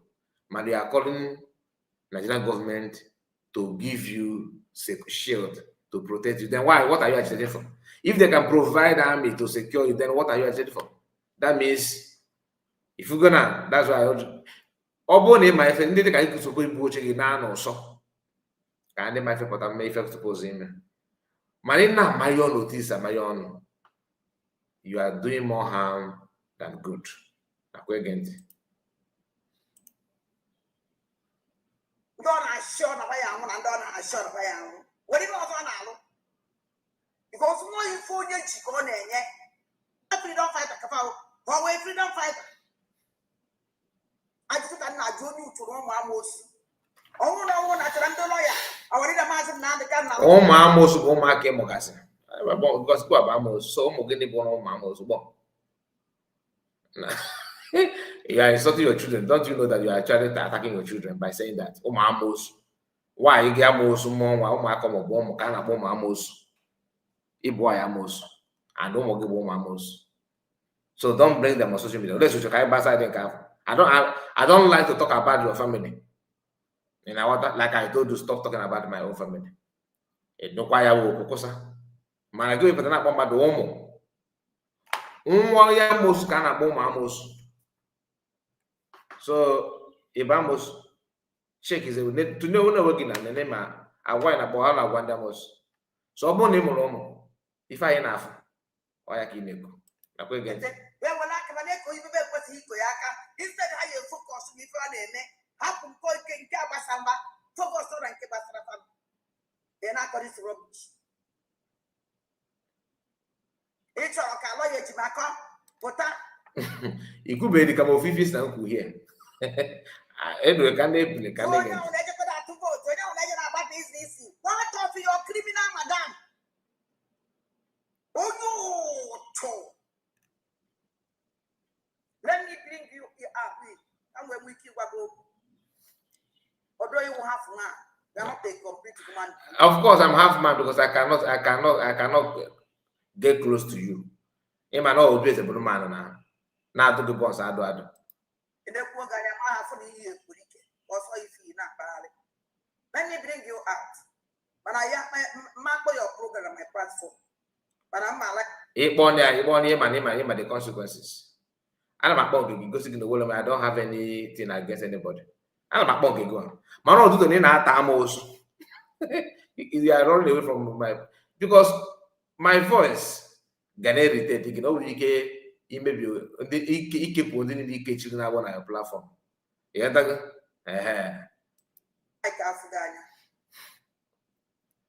in a train of my analysis, and then video was you are seeing me now. Each of you guys request a fireable you could nag if you to me, if you to be again, I'm more than a program or cook. Too small when we went on my platform. I don't too small, but you are shy to admit it. I'm not too small, you know that. Too small in terms of what? All of them literally will play my voice in the program. You are panicking. Play it. I don't carry put platform, man. I know they block anybody. Play my video. Get one out of people. I will shoot it. Once you put it, I work that now. No copyright. I know how to do it. But I cannot attack your platform because you use my video. For what one? I don't do that. From the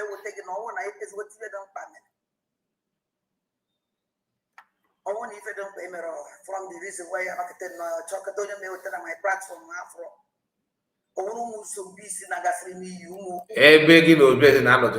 Obieze of all people. He go to Edwaka. All the Obieze and Nagoli and the Obieze is active now on duty. It drop one going for Bello Bella. I'm not no he got Gaga Mapatana. He came back, he go to it. In about one band, a band, a banwa. Again, I'm not. I'm not my platform. A bake I don't seem to rubbish. Lasuba. Lasuba.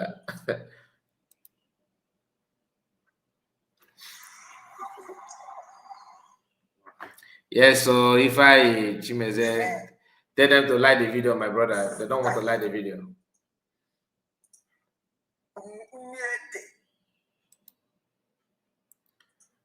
So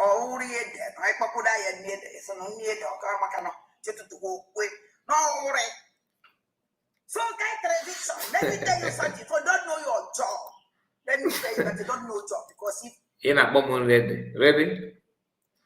Onye na-amara ya ji aka ekpe ekwe ya na gị ji chekwe m n'aka mana ka ọ dịba ịmara onye mgbe you don't know me and you can never know me. Mụ na gị ewere any sacrament. You are not in my level. I've told you all in terms of age-wise, yes. Man, if you know your level now. I know they mingle with the Lasuba, no.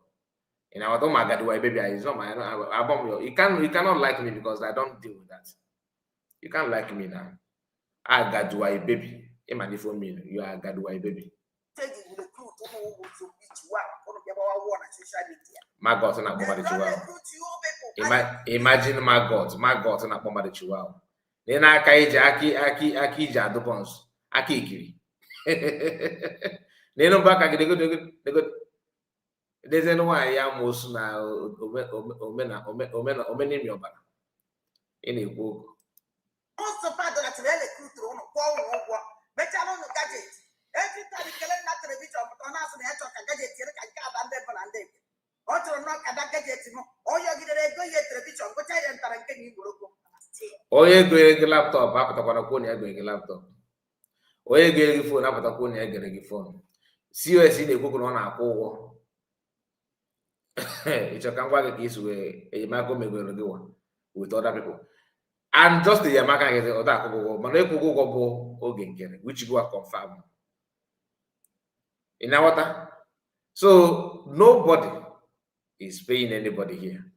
Nobody's paying Kenan, nobody's paying Exodus, nobody's paying Red Dafra, nobody's paying all these people are saying. I don't believe nobody's paying that they are receiving the money. They don't, because nobody's paying me. Mana, it's super anything about Dante Bonandegen. I dare you, Kuroto, you say pass again a program. Buto Kamadaga, Kafano Cogan Ruana. We for like it. If you no more than nature, go melegi. Snow game, make him not on a kind report, Nana, Kokai report, Saturday. Manobo Nada, Kokai report. Wagi, Inyagi, Kadechi Gimma. I dare you to say it. It's never done them and they get a bit neighbor a coba. If you need kicking over the no back, you will power. You got Bani Moba, a becanan. A potano's on bush meet again. I got a dog of Van. In our other point, I'm on Macabun, Mauna, and they so of Fanatago, when I take a mom Macacao. Mana, oh, a big away, you may go by guy, or Panet, I get to push again and decide I take no corner that I get boogie. God also, which the guy get my God. In that bike, shake a band and a bike everywhere. You got that? So all this your Dana Kuno, we need to stop with you. I don't go like him. I'm telling you genuinely, nobody's paying me. Yeah, I understand propaganda, but not everything. Do you understand? Not on everything. If you that every month that commission I'm not back in our because of Nandiku even for Bezuko. If you get just like what is we call this our brother na Nebulia. But I call Nebulia now. You guys now come over. Man, if you go na video, but I call it Nebulia the guy. And no book what you must have Biafra. If you must have US or USB government. Many the guys you by the Boba, no Nigerian army. You can protect a young man, yes or no, you will not. You can get question, they claim right. If you want to never decade. Ndege da fa do kwa weni na ija fa we na bahia. Amo me da we ba na chete e we ki chete fa. No we ye ja fu na bahia una de kwa we. Amo kwa me maka. I don't got that. Yeah, well, gadget can be like my own, but it can never be attended when I'm there. Or if you get all gadget in me. I want gadget. So, Guy Television, let me tell you something. A lawyer Chibaka is not an IPOB member. A lawyer Chibaka is a lawyer. Oh, a lawyer. Also, the modified ticket, why they with the BBC to go to do all business if I don't consign us. Oh, no, Cholonia, do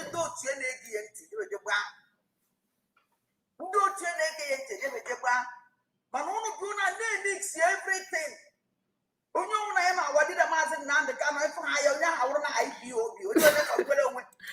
Yeah, if you go to somebody have Moses be an monoka and that Moses is Zoshi. Or Gazoshi Madublia Batana Ilya church. Pastor of and they preach. If I go to call this story. And they preach Moses pull off your shoe. But you know Moses in Kiakanawa.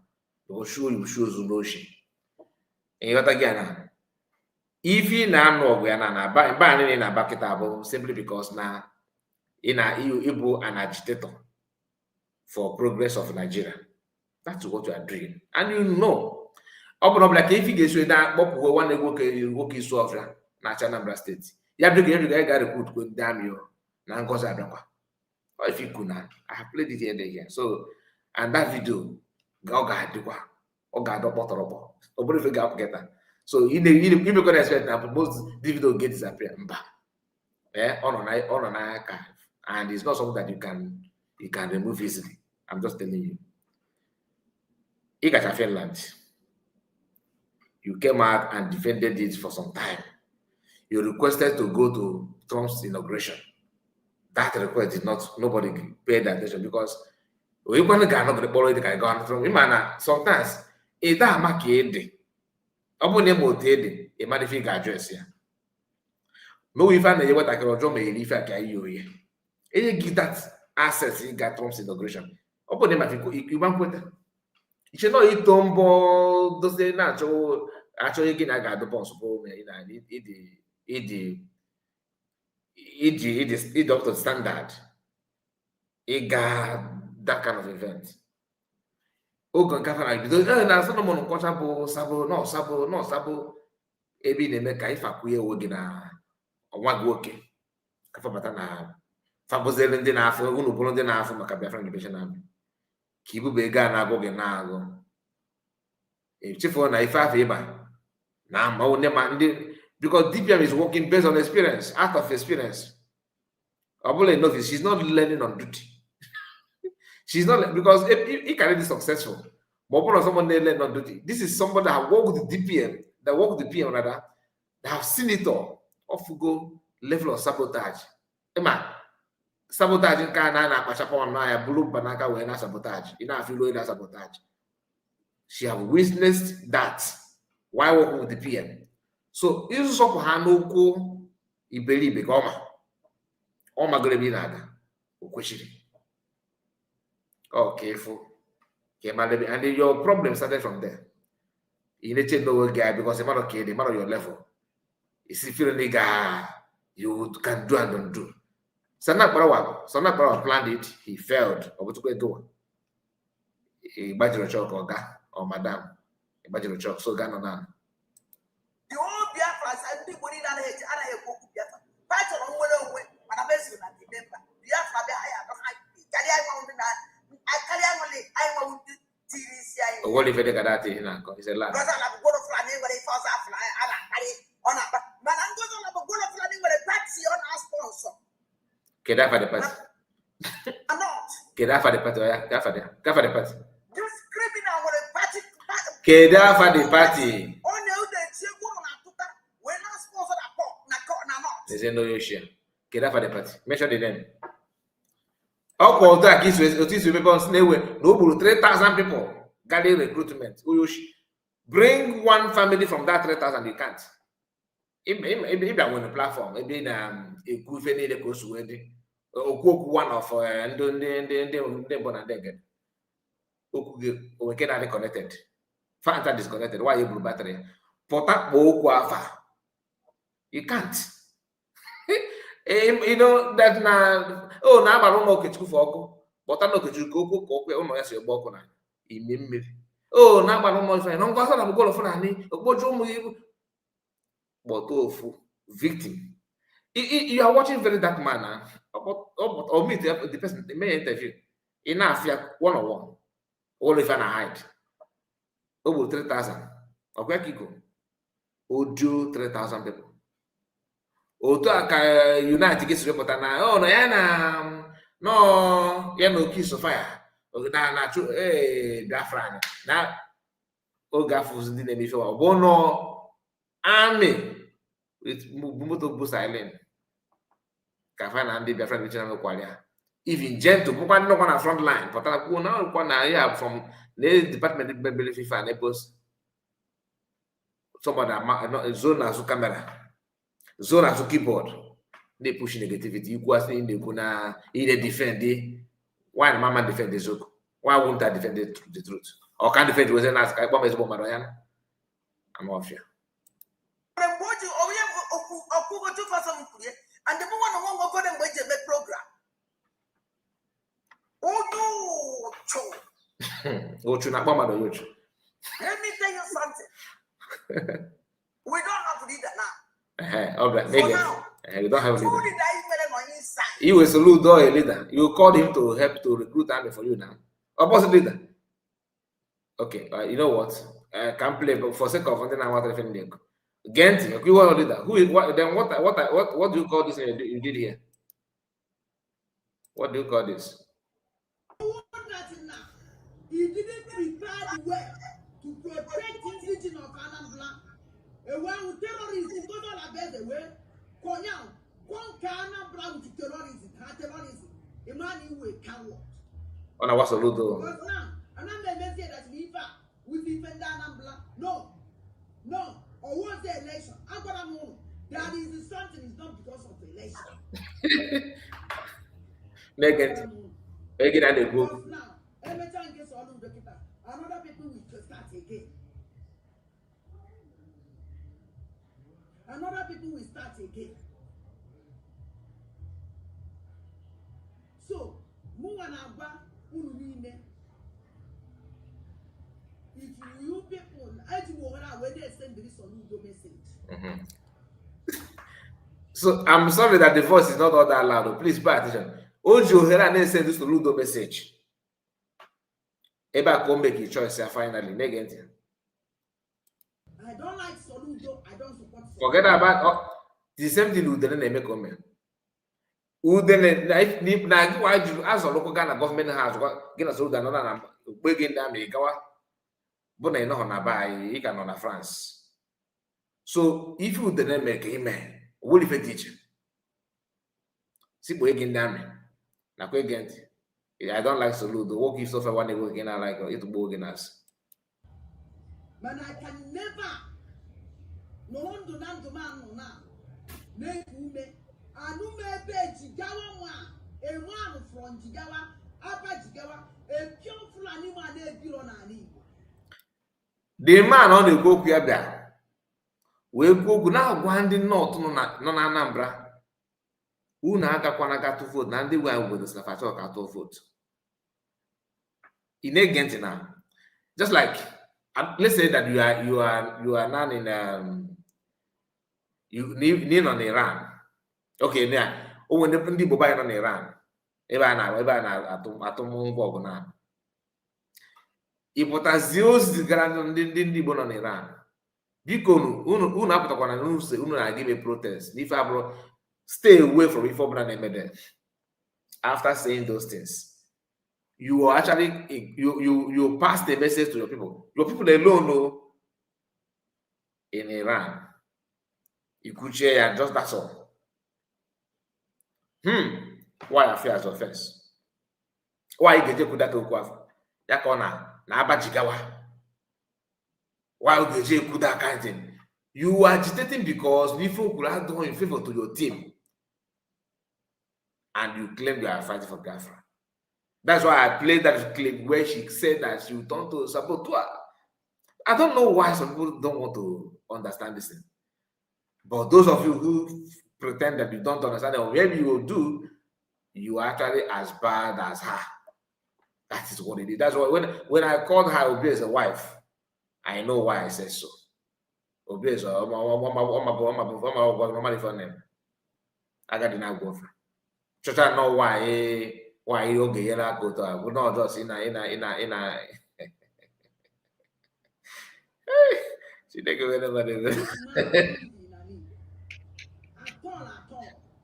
okay. This man is not an Igbo man. Onye kwuru okwu a onye isi ndị terrorist. Ngozi Obieze knows him. And don't go back. Don't come out. Swear na Hausa. No one that don't come out. It's vote. O kwesịrị izi ndị Muslim ozi. Onye ojii is a Christian.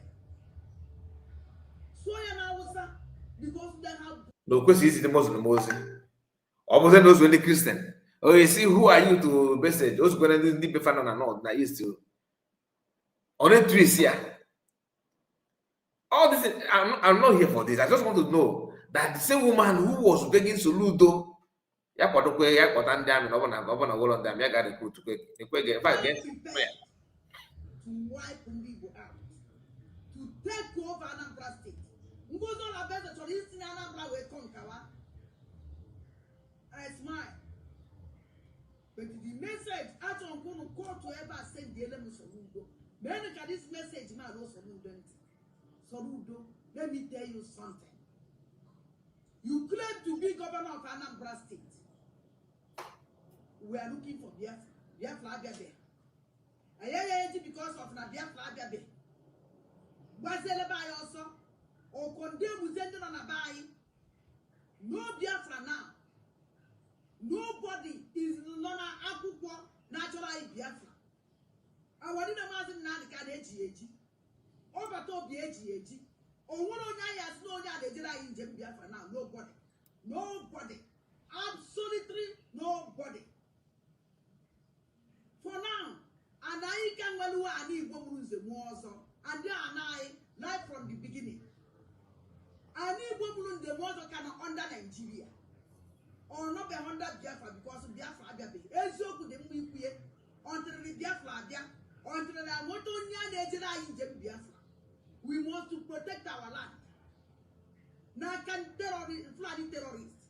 Because they go Biafra deceive right too much. They go Biafra. Ngozi Obieze go Biafra. When they deceive right, when they change Oku Biafra, when not conquer Igbo. Actually, can anybody never forget to go to anything Biafra now? First year, reality, non Igbo. First year, the conquer of terrorism, jihadists in Igbo. If you people don't do what I say, unu need a jeze I can assure you, what is going on. I'm telling you people, I get it intel more than the work of this criminal. But I'm just on what I'll the bumper to bumper. I'm telling you, the Ezio could can now one people. Oh no, I'm gonna move. I'm gonna go to Biafra because never hope that Biafra will come. But for now, no.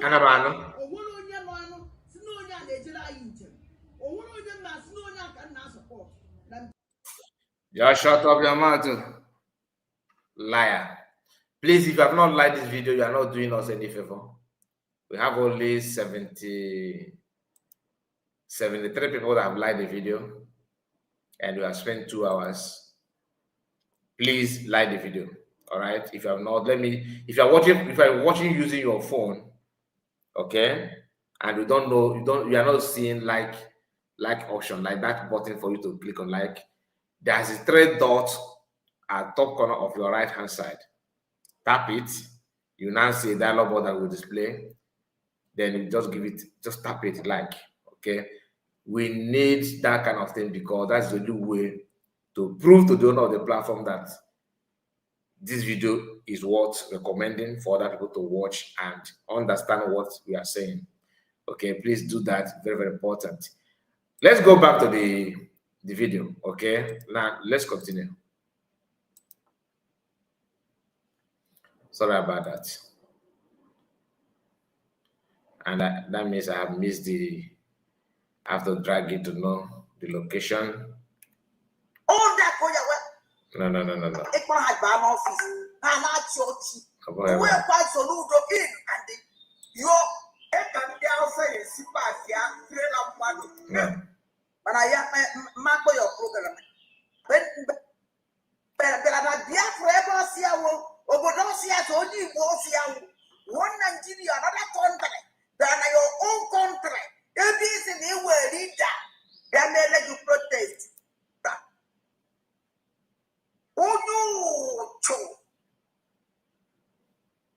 Let me tell you something. We don't have leader now. So now, the two leaders on inside, we don't have leader. Because all of the good of and the commander-in-chief of bandit, not terrorist. Give me comment. Oh, when if you madam, nothing more.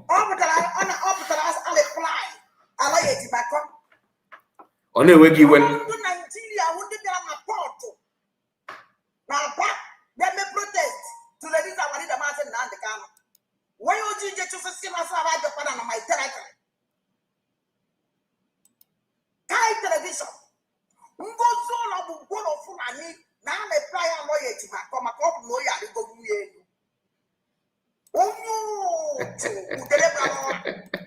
If Ijila you go near to play. Ijila ya for but you bring you sign I got again. I want to get no for no got go in. If you will begin I want it was give him. Why you have an why you kids me and Ija Podwaka. Iliena, Ijila have what I look at the do what to check in and no dinka or they call no my boy in answer no god or name god the man. I got the white baby. At your age, you cannot man even on a party. Eh? According to go more size you on that guy no go back. Gana you the bana cotton in is in a yap. Banya naga. I'll only yakara. Only the above or upon oye galimation time when I in a quo, you raise the voice. Hands up on that state of one. Oluzel Giga, what the only guy me protest na tribunal na country again. Imina Cajun in a Bokai report. Kai television. Oh, yo, no born, no reply. I lawyer Jimako because no man not Gadi, no Gadi with no feel Gadi win. Do I educate teacher? I lawyer Jimako. I lawyer Jimako myself that. Now, he buy a table, buy a bad name myself. Now, he not a out where I'm walk about the catching. Oh, we get the lawyer. Oh, man, that now. In how many rounds? Keep banana. Why, yeah, Chineke mere give. I'll give you a beginner. Ebo akwo ye no ko biade. Wo kama na get money and na ekwu oku. On each video you na for self that. if you na double engine na adị abụrụ engine ijigolo ya wee gbacha ya teepu na kapụ ya akwa na rap ọsọ mmụọ kwechiri agadiwa baby manager abụrụ gị okay manager so ibu na this your mentality bịa n'ebe DPM na ọ bụrụ efe ile chekọ na-eche okoko na-ege ntị anyị lụka m na-ajụ kedu ife kpatara datị na ọ na-asụ na anọghị ejimakọ na-agwa ndị mmadụ ba ji ekwu na people affect vote na election next year. How is that your problem? Why will it be a problem to you? mana ọ bụ one Nigerianist bịara na Biafra ebe ọsị ya wo obodo ọsị ya so onye Igbo ọsị ya wo one Nigeria another country than your own country ebe isi na iwe rida bịa na-ele gị protest ka e wee release ọrụ ụmụnne gị ụmụaka kpọchara na Sudan juru ime ọfịa na-egbu ndị mmadụ n'ugbo all of na-eme ife na-eme from Sudan and Nigeria. Sudan on the same country with Nigeria. Your own reader. And I don't see you talk for that one. Now we don't see you bang of commander-in-chief of bandit. No where all if you are the NFA. Or have you put on no war shit.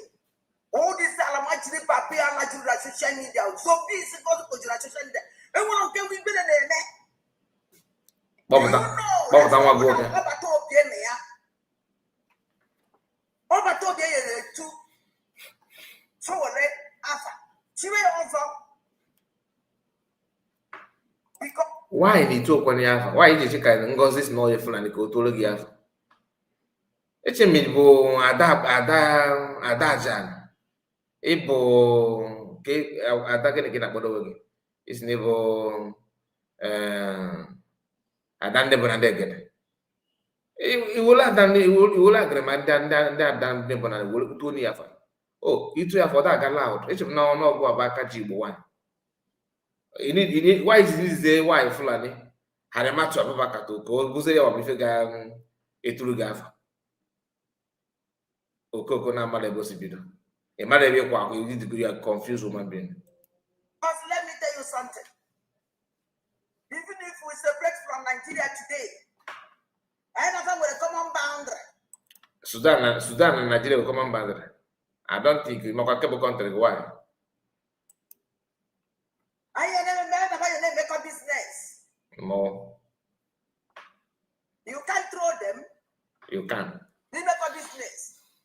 You can. And I'm listening now, we don't have any leader now, and nobody is leading us. Ashiketo. We are leading ourselves. Everybody is leading ourselves. We are man and they lead you when not yet. No. Man, for now, who are they leading when not yet? Let they lead you, we can lead. Because not good over. Even I make it all, no one person to bring a bell. Several and I got to go down. Where's a wood? Confused woman. Your madam, and I people ever not corrupt nonsense. Like a terrorist, they take over anybody that separate. I don't get it.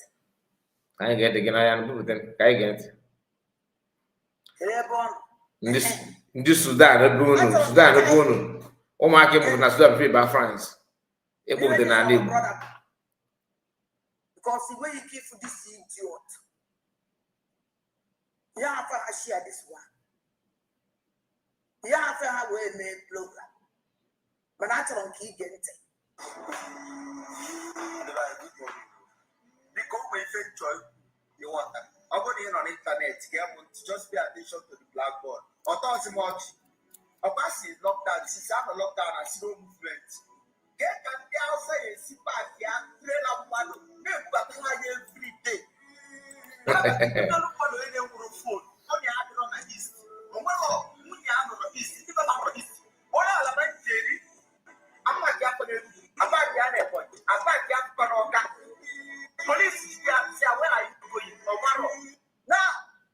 Kai television.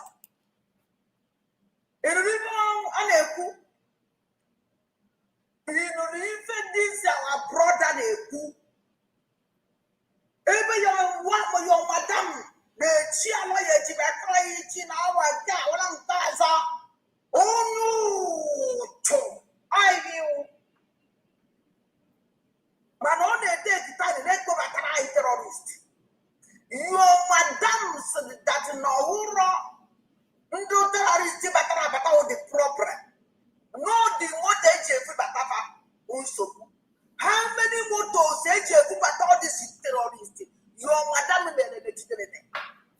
Even do to Atanari, which a bad terrorist organization. And you know, which has terrorist terrorist squad. And again also.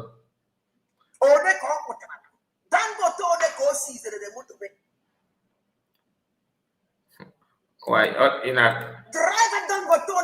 in a cousin the novel before elite squad, I form elite squad one. In a coffin because we got go there for age there. So what are you talking about? Anyway, I'm going to why you see maybe the if you mess from where or no level on. If I'm going to expect, you cannot call it now. What if I go back here? All going to get you a mag. At least he believed for this brother now. I was told that he's from Obieze State. Okay, I don't know, but in my native list was also this is from the social from the reading the Igbo. Other people go in that water and anchor. Cook. Come and arrest. Let me look for your criminal madam. What I have here, cause one idiot. Let it have this room here back, cause and I'm like it now. One my dog, and I'm in the room. When I wear a threat. Allah guy the guy. Okay, Allah naba guy. Okay, guy the guy. You know why? Because no one got one maintenance like. Oh, it drug. It took what it mean na yamadi yelaka. It may go for me now. Kere get put the hotel. I don't have again. I don't know. So Allah na bagiga. You are destined to manage it for a long time, for a very long time. In our call, you know, the kitchen again. In the oh, if I go and he carry anything. I just want you to come here to listen to your criminal.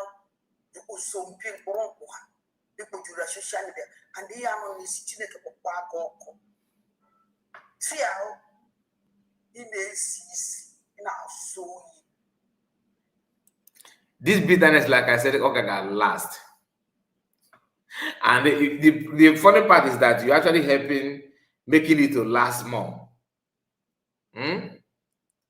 Also, cause actually, as day goes by, organa add na weight. If about the picture of organism, it's in my phone, you should call organism, the picture of organism. Can I what if you go here? Can I as well better?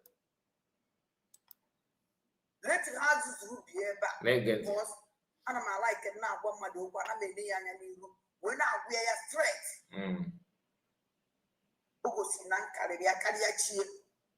Ọgbapụta no n'isi ozugbo fụ na ọ karịghị Chineke mee ya ịgbapụta na mbụ ebe ọ na-ala adịbụ n'isi gị gwa m igosi gị ozugbo na-ekwuche na ị karịa chi ya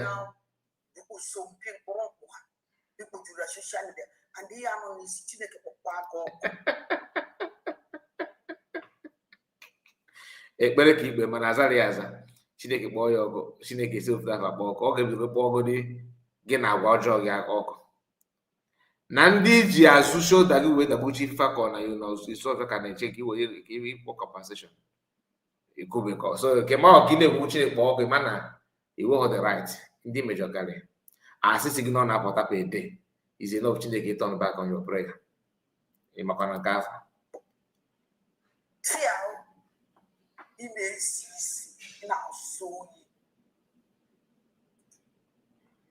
ọ bụ ihe ifo like this.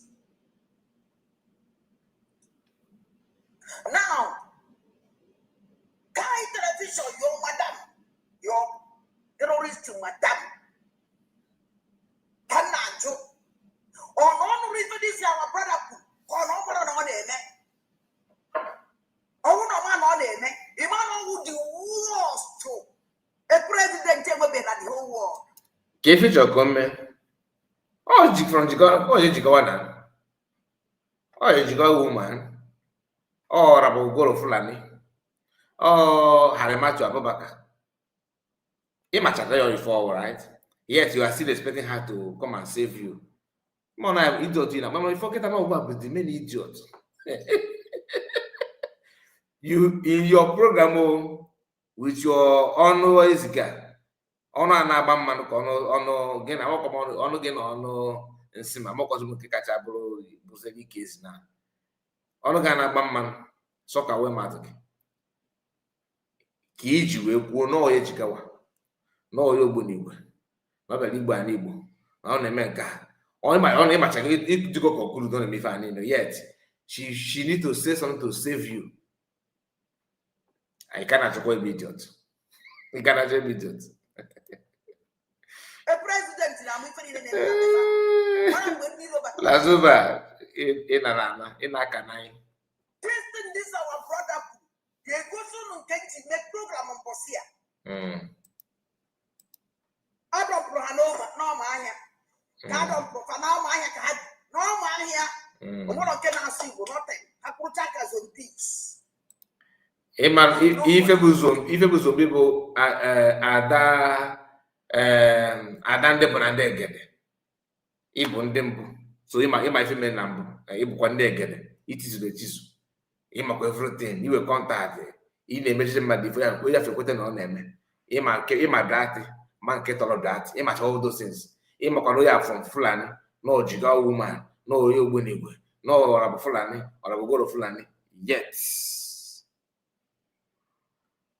she need to come and stop Fulani from invading your land. You cannot do stupid, really believe. If you're gonna have one that brain again can expire the milk or liquid milk, I do a powder milk, liquid one, then I have a rotten egg. In a cuckoo na madness, man, I go abono. That is a sensitive man. At least an idea. Kevin made you qualify again.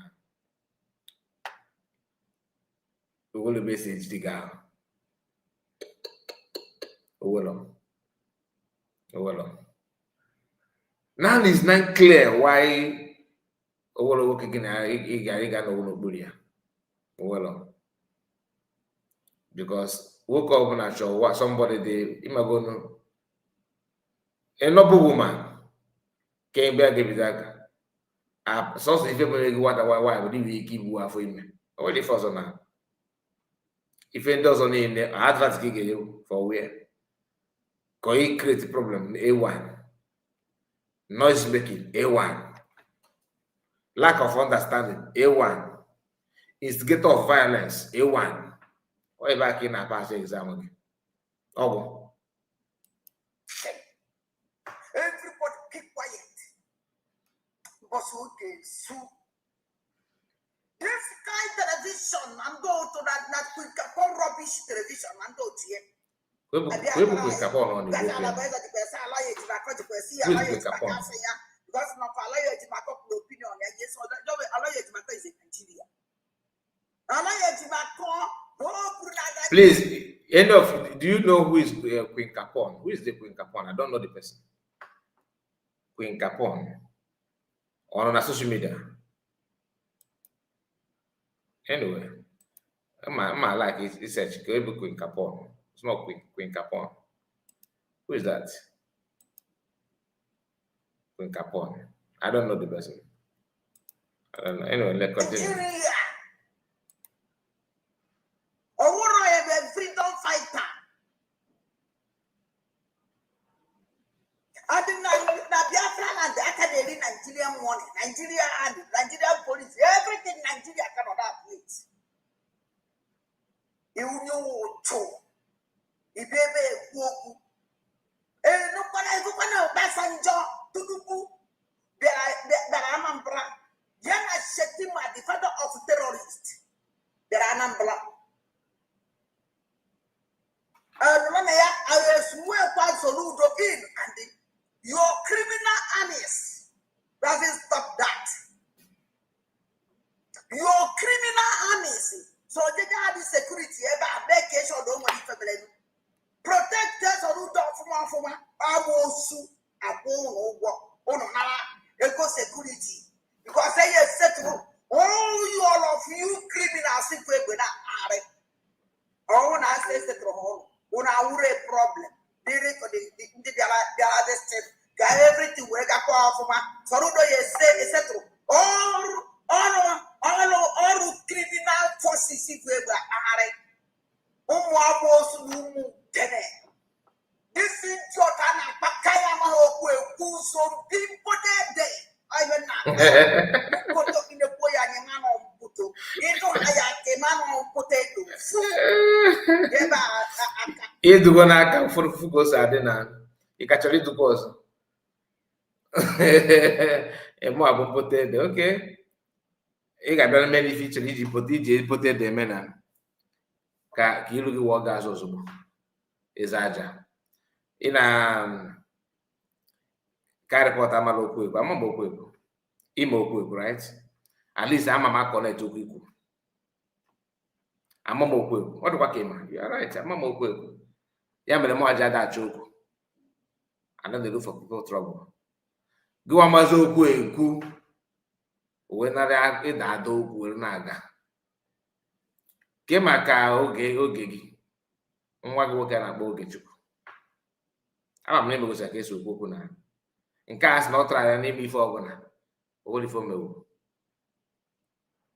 Agwa gị sị gị ọ bụla ife niile ifo ma ebe niile ifo ka ị ga-aga, but you know they hear azụ iberibe bụ na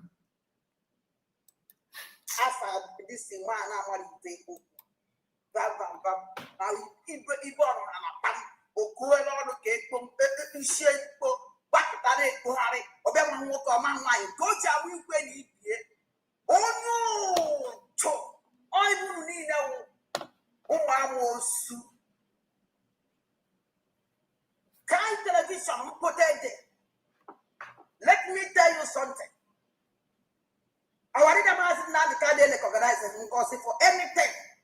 Or don't happy at all for this criminal. A woman losing and goes out on the Kai television, they go don't take. Because I'm a new one.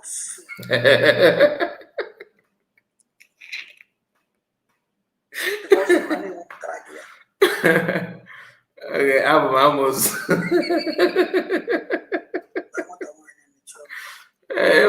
Tiene que ver vale akunike akona mo abo pote de bolo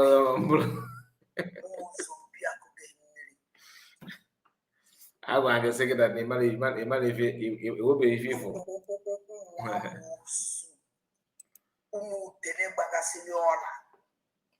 udena na boko no la adande bona ande egede.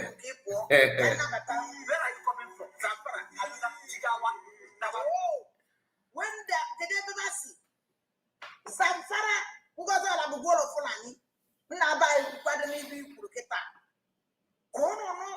No, those areas. Who goes your Abu Goro Fulani, Navas, Navaya, now the person, Biafra nationality, who no guarantee. When wasn't our slope to Italy, that is now, and do the Gawari question, Biafra nationality. Kaduna request Biafran nationality. Kanu request Biafran nationality. Sokoto request Biafran nationality. O say to go. Ngo say elementary nationality. Ekbere taraba ni bushia ba. That they get. Onya wa dey this woman you see. Onya wa waka this woman na ama all the time on their social media. Because some man found one big terrorist. They had capable to do anything. Then he can't. Kono get this our brother. Where are you coming from? Zamfara. Kaduna. Jigawa. Tawature. Okay. And I hear about it. We don't understand what they do. Can we expect all of us to do this? I am saying the rights of money. Who are parliamentary candidates alone? You better do that alone, you better terrorists. people forget so soon, very, very soon. Like when from as in the book na Sokoto, na moto, and a road na moto. Na Sokoto, I say that for that thing. Only with send me back. Umazi ndu so umazi a load na moto na Sokoto. Umazi a load na moto as soon as Sokoto mbara for the Sokoto neji be never nka be ntozo. Now umazi a na-register na moto. Onye kono fula na evu data na ani Igbo. Uno chetara o nwere program ngosi unu ebe a. Umazi ụmụiri ụmụazị ka eyiri oversize Nigeria and amara no chetara ya. Ụmụiri ụmụazị and all the same age ụmụazị ụnụ fara a na-eload na moto na-ebukwa amaghị ebe ebubere je. Ya ifu ụmụazị anyị na-efuru ebe ahụ terrorist all of them actually na-ebube ka egbe AK-47. Ụmụazị ibe ahụ ụnụ ya fara azụ ụmụazị a na-eload ha a na-asị na ụmụazị a na-ebukwu ha mana ụnụ na-afụ ụnụ fụrụ ụmụazị a ụnụ na-afụ ha na social media ebe ha na-ebu ego ụnụ na-afụ ha na social media ebe ha bụ AK ụnụ fụrụ ha na social media ebe eteresi ya. Why you believe? Why you believe? You are just wasting my time. Let me see if I can just drag it a little forward. Maybe. IPOB not Sokoto. Na moto kelo tu. Amri wa na fari neze. Ibu kide mri wa family fari neze na ade ahuta ku ya ahuta. Sokoto. Na moto kelo tu mwiri Azia. Omuri ogosi mu Sunday. Una think it work back. Imana we every time ma be na ebe a na-eti. Oduko na mu ani. Na me we kwa n'Igbo. Nne m anwụọra nna m anwụọ na onwe kwere tere ntọgbọrọ ebe a. Ofuti ime ofutu anya. Yeso. Na aba ekucha. Anyway, I don't know why I cannot drag it a little bit. I want him to I want her to finish so we can round up. But the part that I want her to play, forget about Kai for now. No.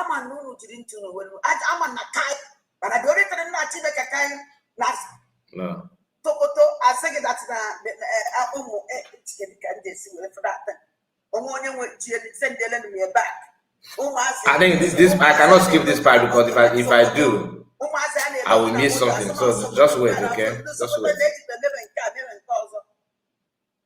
Now, ụmụazị ahụ a na-elejistazi na moto onye ka ụnụ fụla na-ebudata n'ala Igbo ụnụ chetara o nwere program ngosi ụnụ ebe a ụmụiri ụmụazị ka eyiri oversize Nigeria and amara na ụlọ chetara ya ụmụiri ụmụazị and all the same age ụmụazị ụnụ fụrụ a na-eload na moto na-ebukwa amaghị ebe ebubere je. Ya ifu ụmụazị anyị na-efuru ebe ahụ terrorist all of them actually na-ebube ka egbe AK-47. Ụmụazị ibe ahụ ụnụ ya fụrụ azụ ụmụazị a na-elodu ha a na-asị na ụmụazị a na-ebukwa ha mana ụnụ na-afụ ụnụ fụrụ ụmụazị a ụnụ na-afụ ha na social media ebe ha na-ebu ego ụnụ na-afụ ha na social media ebe ha bụ AK ụnụ fụrụ ha na social media ebe edresi anyị coin oversize anyị akwa amị ndị Nigeria. Una afụzi ha kịta ka a na-elodu ha na moto bọọsụ Sokoto na moto ka elodu ụmụiri ụmụazị ya onwere ibe ogosi ụmụ Sunday. Una think it work back.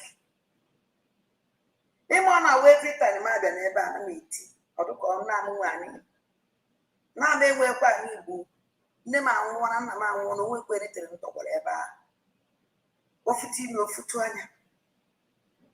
Yeso. Na ba ekucha Aya tọrọ for me the day I will get there maybe that our day. Just to make kasala anya ara but the couple of thousand not in January.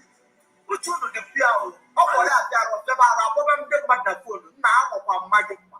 Na o ya support kwa nwanne nwaanyị isi nna ndị Fulani gbekwa nwanne nwaanyị alụ o mee na ịntanetị ka nna agwa kuruchi unu dịkwa n'ifere eme n'oge mewu na the use na head ọkpọpụ na Facebook na-akwali na Twitter na-akwali ọkwa ọgwụgwọ ọ na-achị arụ chebe arụ ọ na-achịkwa arụ ọgba amaba mmadụ mma mekpekere na-ekwu akasịrị anyị ndị Hausa pịanwụsị apịanwụ ndị na-ejiri fon fe nwere afọfa agbala afọfa ka mma akọrọ my mother o sukuru on udo okay ọkụ na-anụ gị ama na unu jiri ntị unu welu ama na kai telivishọn maka ya ka ndị wee kpọrọ ya nna aba anyị ikwucha n'ọkụ ya ma hapụ oge pụọ now achọrọ ka kai telivishọn na-azọtara awarida maazị Nnamdị Kanụ amamibe bambambamkwu abịa dịrị interested ihe ọsọ ya kwuo mana dị oritere nna Chibeke kai TV malụ mụnwa nwada ndị mbe na ndị egede I hit my hand etiri m aka n'obi wee na-asị gị awarida maazị Nnamdị the worst person awarida maazị Nnamdị Kanụ ọlasị this criminal ọrụ ngozi ị na-anụ ife na-agwa gị mana achọrọ m ka iji ntị gị mere oche because na ịwa an idiot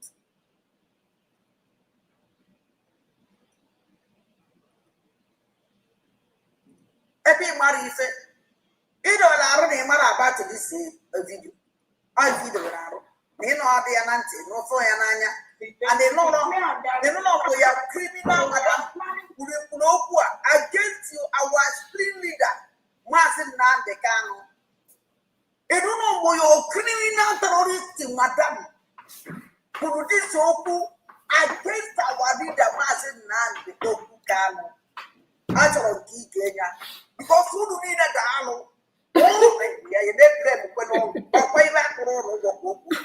unu ji aja against ibe akụ ụlọ ụgwọ and then nobody can pay you people again unu niile wụ ndị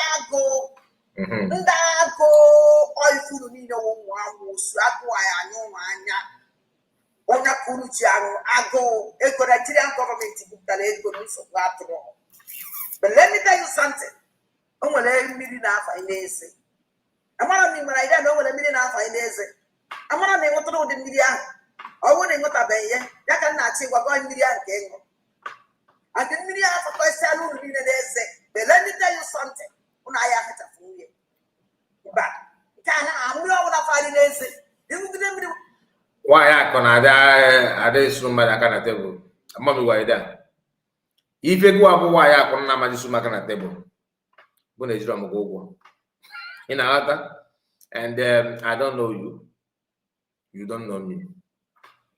So ụmụ mpịampịa okwu iberibe na-akọ ọ maka ndị ga-ata winchi ga-ata winchi onwere efe jikọla onwere efe gbasara udene na baba ịghọtago so ife na-akọ bụ akụkọ iyo afụbeghị onye kwụ ọsọ mabụrụ etukwana it is useless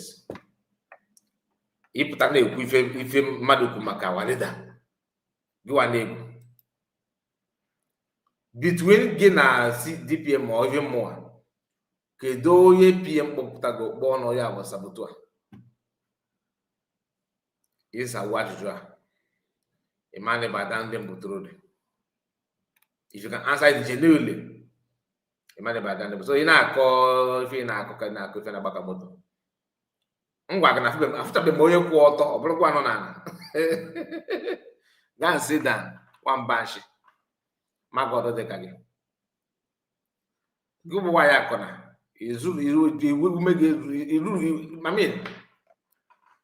amụbeghị gị isu ụmụaka na tebụl nke ji bụrụ onye ezigbo ga-ejebe onye na-akọ ihe n'ọnụ ya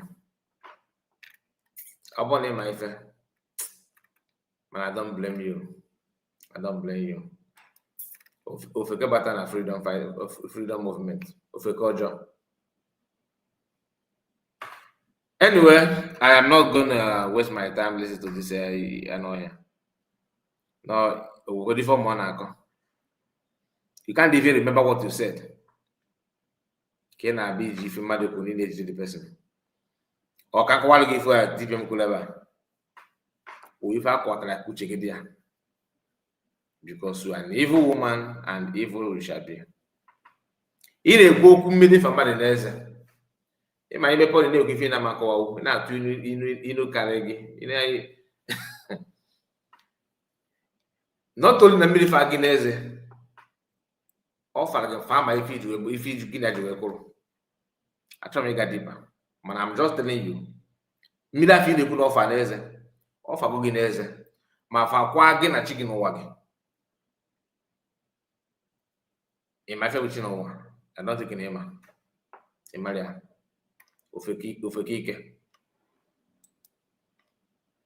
ịmara ya. Anyway, my people, I think we are going to wind down now. There's no need to, maybe let me play just 3 minutes before I go. Let's just listen to her for 3 minutes before we conclude. I don't even know that we'll play it this level, to be honest. But I'm not on the before. Your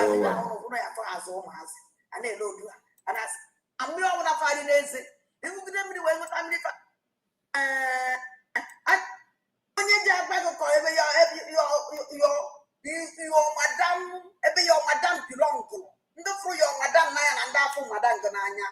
Come and meet me at Dandem Bonandeg. What phone and put the Makia? A man when you figure out. Even what I program you actually want my contact. Give you the number. Same that I should just ignore myself and focus on you. I should start following your character and the focus don't happen. Even you said it at the beginning, even here, you are still saying, calling me to focus on you. See if I could take it. And then we go to the it's sure you got to give us a shot. I'm gonna give it a call. I know the I bomb your customer, and I can never be. Okay? Obieze is enough. Now you go to another. Okay, if you say, why? What do you find out to go along? One Obieze, ya me if you know what I can work in. Okay, if I got there. Other who's all there. Okay, now check out the good. Is it better? Stand there strong, who is your way when I'm going white for see everywhere. Mother, that I know what I'm doing. Anna man. Mother, that your mother is a terrorist. Goes 100% terrorist woman. Now, I'm not even understand because I think I said your stupid waste message. Call back and buy the zombies. Good afternoon, that you are not safe to platform, not in call back fancy. I have no doubt. One of the check, one of the check, I wanted a master not can recognize angles. There is no time for you check or recognize any. Don't wait. So I told Kuno, Susu Oceana, my platform, almost. I will send you a message and that one in here. You see, I can help you, man, you idiot. Now, I have one here. Before April, you made mention of terrorists. If you from the Sophia, we terrorize well, Ubon Medical. Every naturally, every got dog engine. And that was a dog engine. Different dog engine. No babu, no boo on the mud. Ever called Jiba Coroca. And our dog engine, anyhow. I got tag engine. A babu Baba Sudan. Can't continue with dog engine. So, if dog engine, I don't in a web and natural. I mean, I don't know how many people get a dog engine. In order, he will terrorize farmland, let alone another thing. So, in a Google terrorism, he got to do so first. If I was a given a social media, and giving a record again the one. I will not go that area. Even if you go terrorism. Or professors are carrying the game. When Biafrans want to stop you, they will stop you. I said Biafrans. I did not say DPM. I did not say cabinet members. If Biafrans truly want to stop you, they will. They have all it takes to hold you responsible. So I'm just saying that.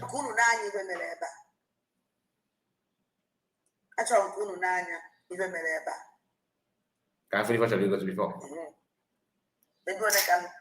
I better get out. And the watch actually DUS. So, my people, when I know Ghanaian, why you Sofia? Ni Belibia. Why you Sofia ni Belibia? Is it bitter? Natural boy, natural bonding, natural. And I call that car. Please, my people, please make sure you like the video before you go. We have come to an end of this live broadcast. Make sure you like the video and thank you so much for your time. All of you in the comment section. God bless you. See you tomorrow and make sure you share it if you can. God bless you all. Good night.